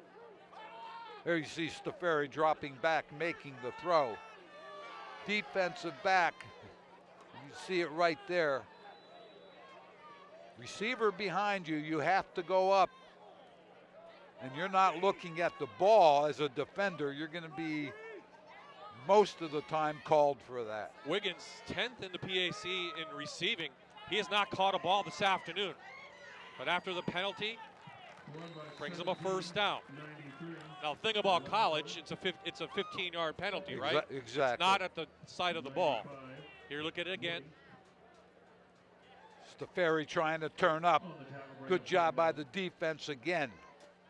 Stepping up in, limiting yardage, which is important. Makes it 2nd and about 8. Wiggins has caught a pass in 27 consecutive games. He does not have one yet today.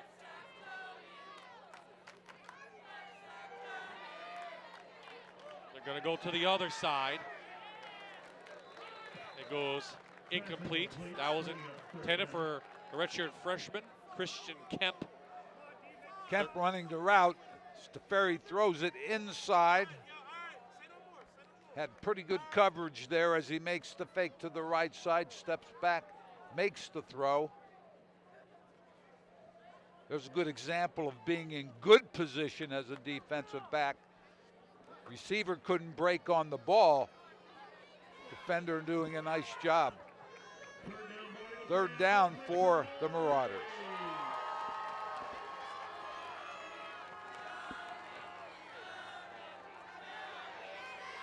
Stafari, nowhere to go. Flag comes way from the back. It was thrown out of bounds. Let's see what this one. This may be holding. Might be holding in the backfield. It's defensive backfield, that is. Boy, penalties today have just hurt both teams. Holding. Defense number 3. 10-yard penalty from the previous spot. Automatic first down. 2 third down. They could have been off the field if you're Haven. 2 penalties. The other thing is you set off the field. That's exactly right. Long time to throw that. And there you see it right at the end. And I'll be honest with you. Ball was thrown away basically. Yeah. So life support is Millersville. They keep getting shocked and keep coming back. Yard gain for Overton. We've seen it the last 2 third downs. The defense for Lock Haven does a great job first and second. Then they try to get the ball on the corner, and that's where the problem comes in. Let's see if they can limit Millersville here. The Lock Haven defense limit Millersville to minimum yardage to force another 3rd down.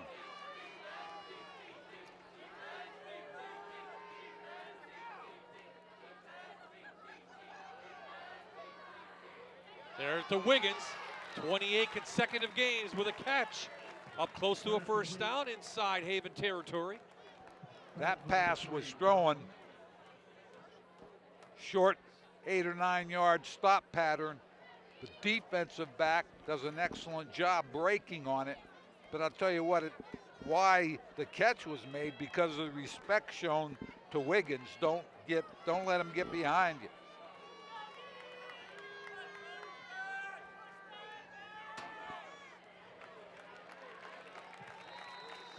Sheldon Snell, number 25, out of Harrisburg, the sophomore. Carries the ball, up for another Marauder 1st down. That 1st down was earned by the offense instead of a penalty taking over. And to be honest with you, defensively, it has to take a little bit of a toll. Become a little tired.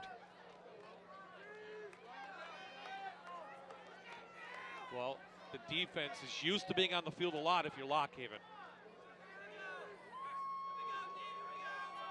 32 minutes a game. Out to the tight end. This is Zillen up to the 40, gain of 5. So Ferry doing a nice job on those short passes. He is doing a good job accuracy in the 2nd half also, as Douglas does a good job of bringing the receiver down, but the pass is good for 5 yards. Remember, the starting safety for Lock Haven, Isaiah Flamer, is in the locker room. Penalty for targeting in the 3rd quarter.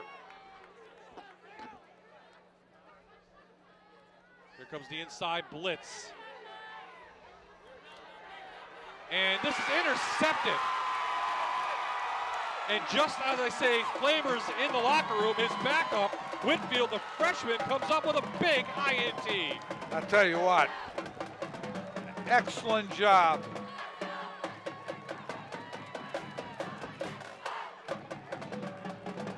Whitfield, I'll tell you, that's what you call playing center field right there. Played center field, came over. Now it's up to the Lock Haven offense to keep this ball for 4 or 5 minutes. He has 5:08 left on the clock. So the Philadelphia freshman with a big INT gives the ball back to Lock Haven, right to the ground to take some clock off. Ford for about 7. Don't put it on the ground. At this point, you know Millersville is going to go after the ball, so don't put it on the ground. Good pickup, 1st down for the Bald Eagles. Ball security, one of our keys to the game. 2 interceptions against Walton. Walton with some running room. Gets a 1st down, past the 25. Both teams 3 timeouts left, Bob. Clock will roll, they get it on the ground. So we talked about the rushing coming in, how important it would be for Lock Haven, and it has been. They've rushed for over 160 yards. Movement, offsides, free play, go long. To Scythe. No flag out there. And Millersville defenders come up with a cramp. I think this is Santos. Again, he's been injured this second half a lot. Your penalty. We're going to First come down. up with the 1st and 5 here. Official timeout for an injured player.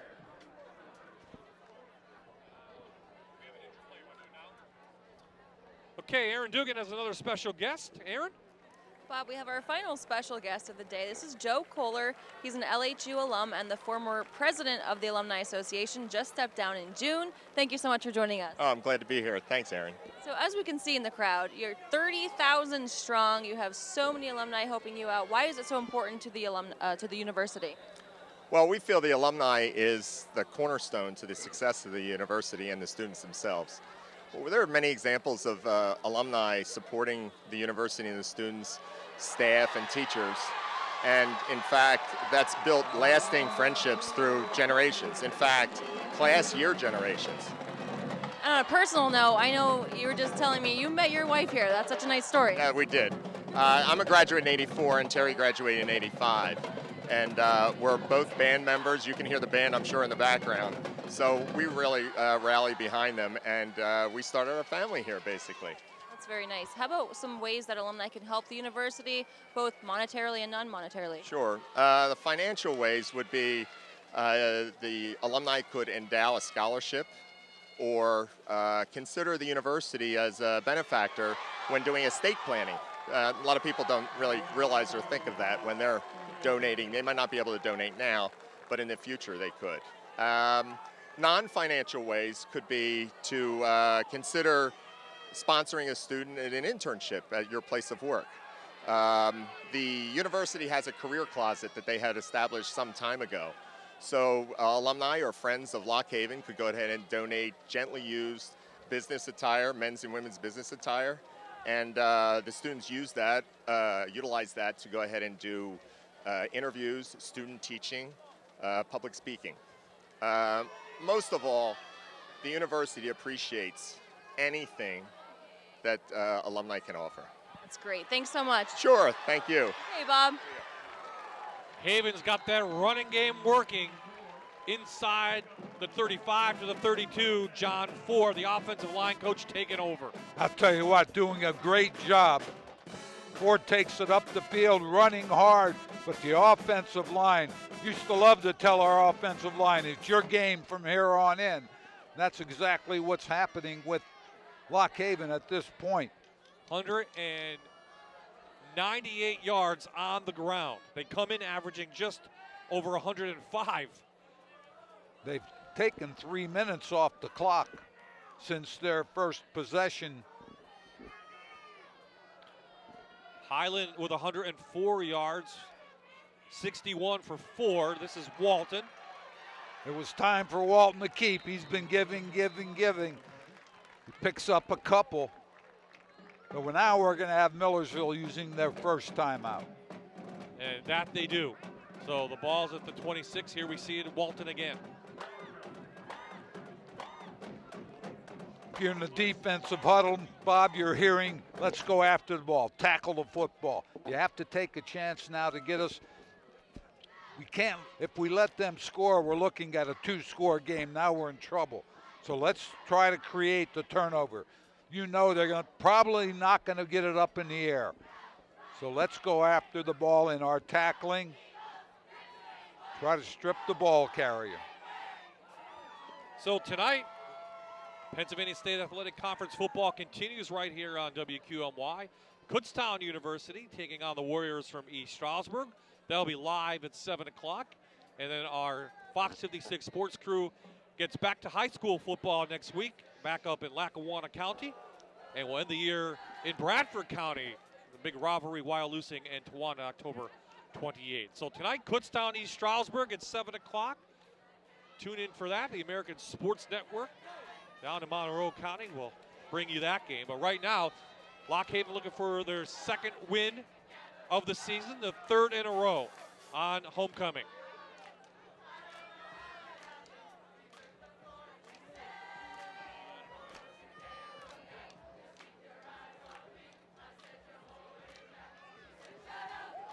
Ford puts his head down up to the 21. Looks like they picked up the first two, Bob. So again, doing exactly, here you see it, Ford running straight ahead.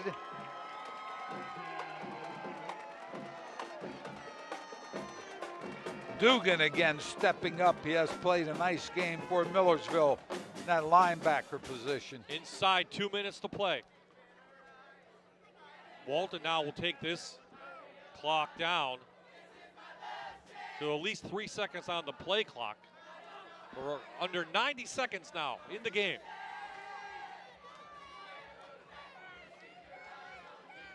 Walton gonna keep it. Has room, Walton to the end zone. Touchdown, Caleb Walton, and that should do it. Well, you know what happens, Bob? We talk about bunching at the line of scrimmage. Walton makes a good fake. He's a pretty good runner in his own right. He gets to the corner, runs out of 2 tackles, touchdown, Bald Eagles.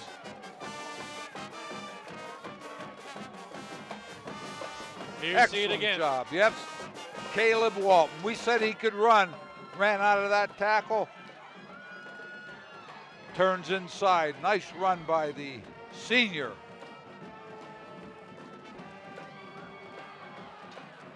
This is blocked, and Lockhaven wisely falls on it.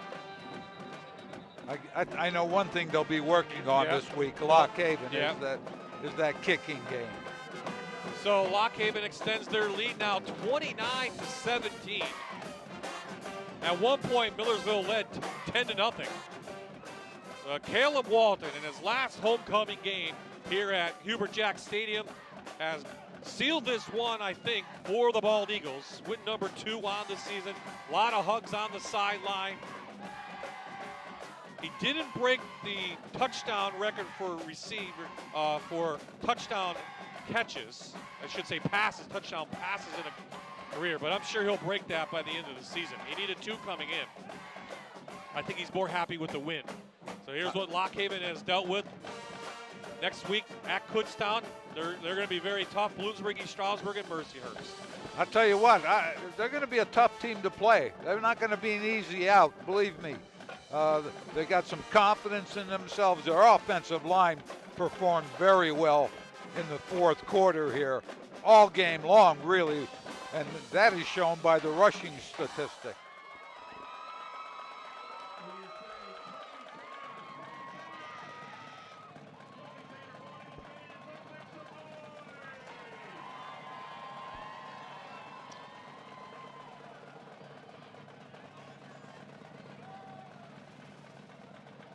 .119 left in the game. One thing you don't want to do is give up something here on special teams. You don't want to do anything that's going to give one up, and then you have to worry about an onside kick, so you're right. They just pooch kick it to an up man, give Millersville the ball at the 40, and makes the Ferry get a touchdown through the air. Well, I think the chess match here is Millersville, we have to get the ball in the end zone. There's 1:17. Let's try to do it as quickly as I can. The defense, the other part of this chess match is no penalties, number 1. Number 2, don't let them in the end zone. So let's see what both teams come up with here.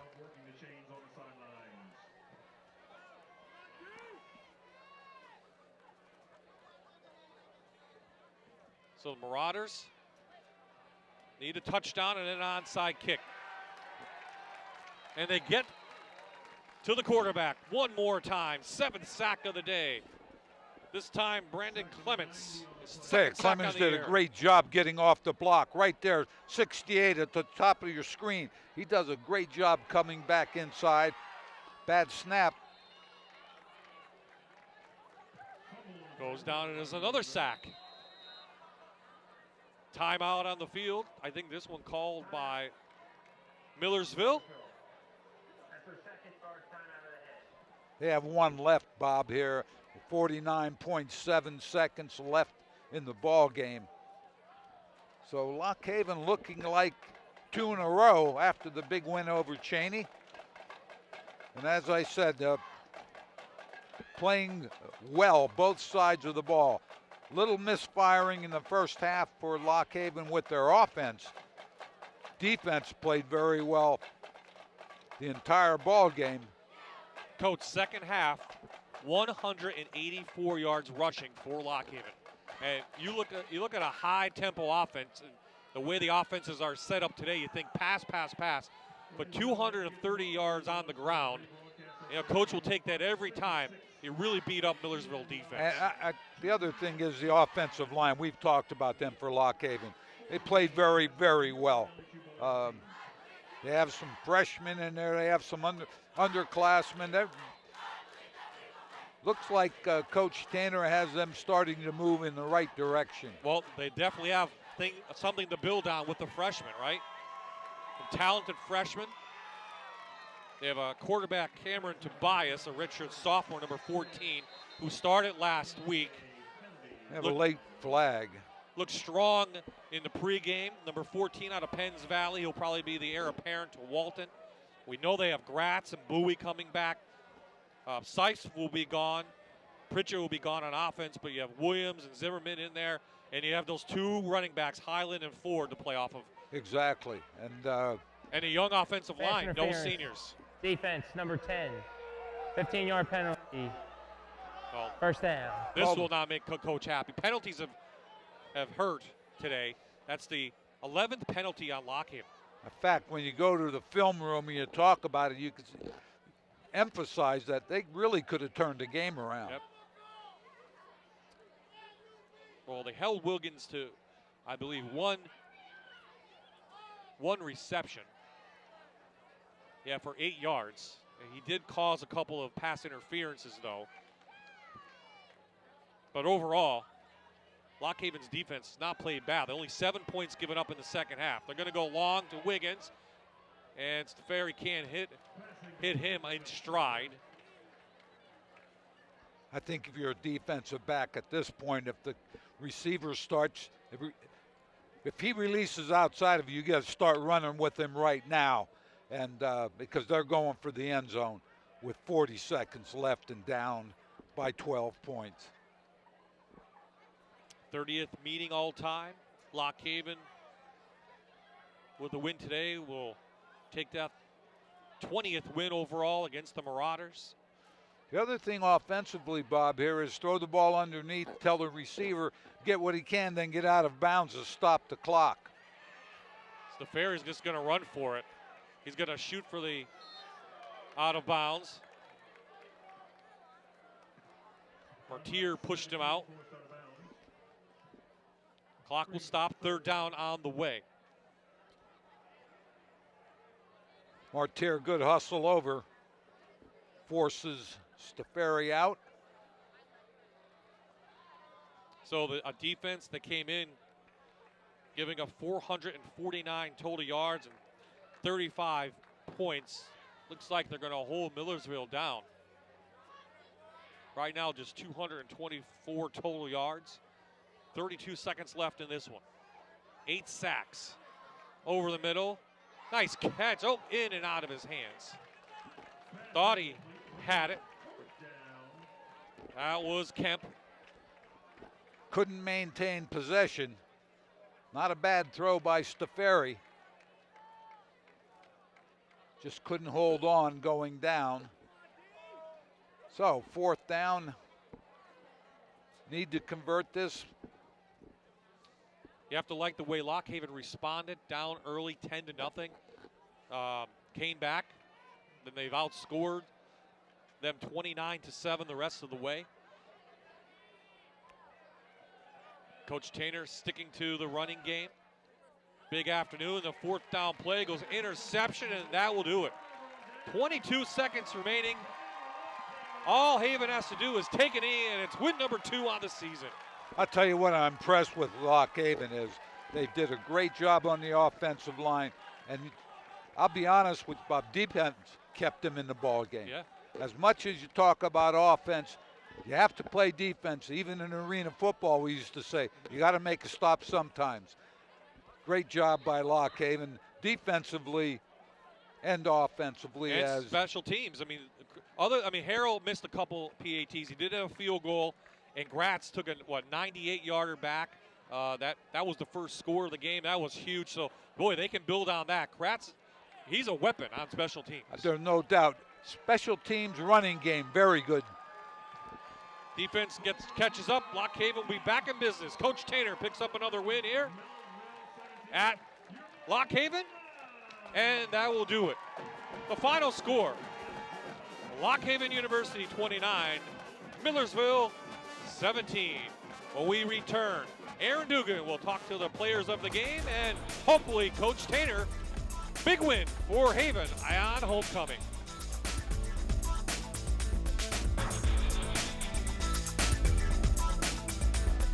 You're watching the Rivalry of the Week on MyTV WQMY, brought to you by Lock Haven University.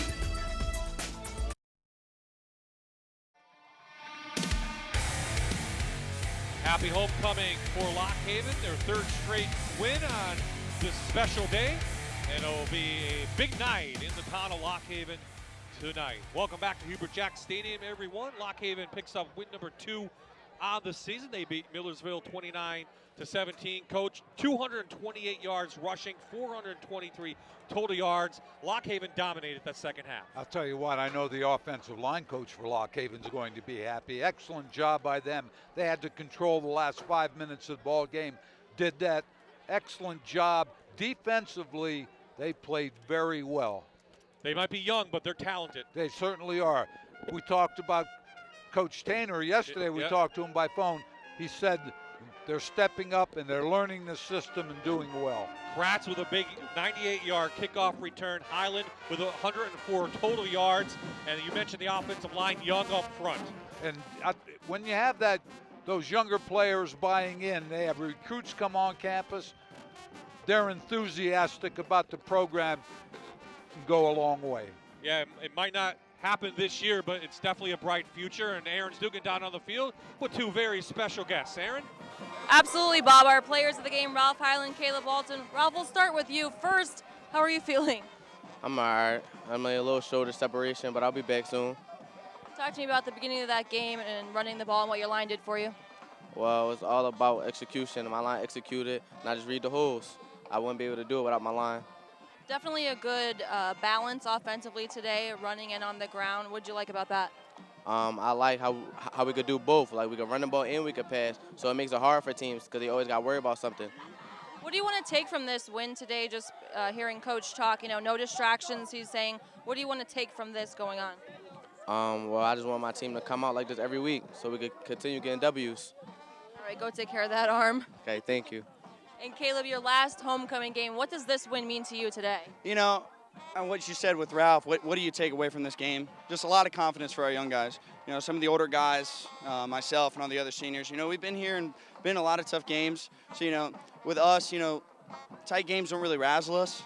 So what I'm looking forward to take away from this game is with the young guys, a lot of confidence. Offensively, as I talked about with Ralph, lots of balance, some guys getting it done on the ground. How does that help you out? You set up the run, it's going to open up the pass. I felt like Coach did a great job calling the plays, picking them apart. Everything goes to my O-line, my wideouts, my running backs. You have some pretty incredible numbers over your career. How would you like to see it play out? Win the rest of the games, the rest of our seasons. To me, it doesn't really matter if I threw for this many yards or throw for that many touchdowns. That doesn't matter with me. I want guys to execute, have a lot of fun, and win some games. All right, congratulations. Thank you. Appreciate it. Okay, Bob. Well, thank you, Aaron, and congratulations to Caleb Walton, who we've gotten to let know over the last couple of years, and special win for him today. So, Coach, your impressions as we say goodbye? I'm impressed with Caleb Walton and that statement about he wants the younger players to have a good time, to buy into the program. Did a great job today. Their young players stepped up, got them a win. And they came back for a big win. So the final score, Lock Haven 29, Millersville 17. Our Fox 56 sports crew did a great job. Don't forget tonight we have Kutztown and East Stroudsburg, and our next game for high school football will be next Friday at 7 as Western Wayne takes on Valley View. So for the entire Fox 56 sports crew, who did a fantastic job today, and for Lock Haven University, who sponsored today's game. We want to say thank you for Aaron Dugan, Joe DeMelfi. This is Bob Eyes saying so long from Clinton County.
You're watching the Rivalry of the Week on MyTV WQMY, brought to you by Lock Haven University.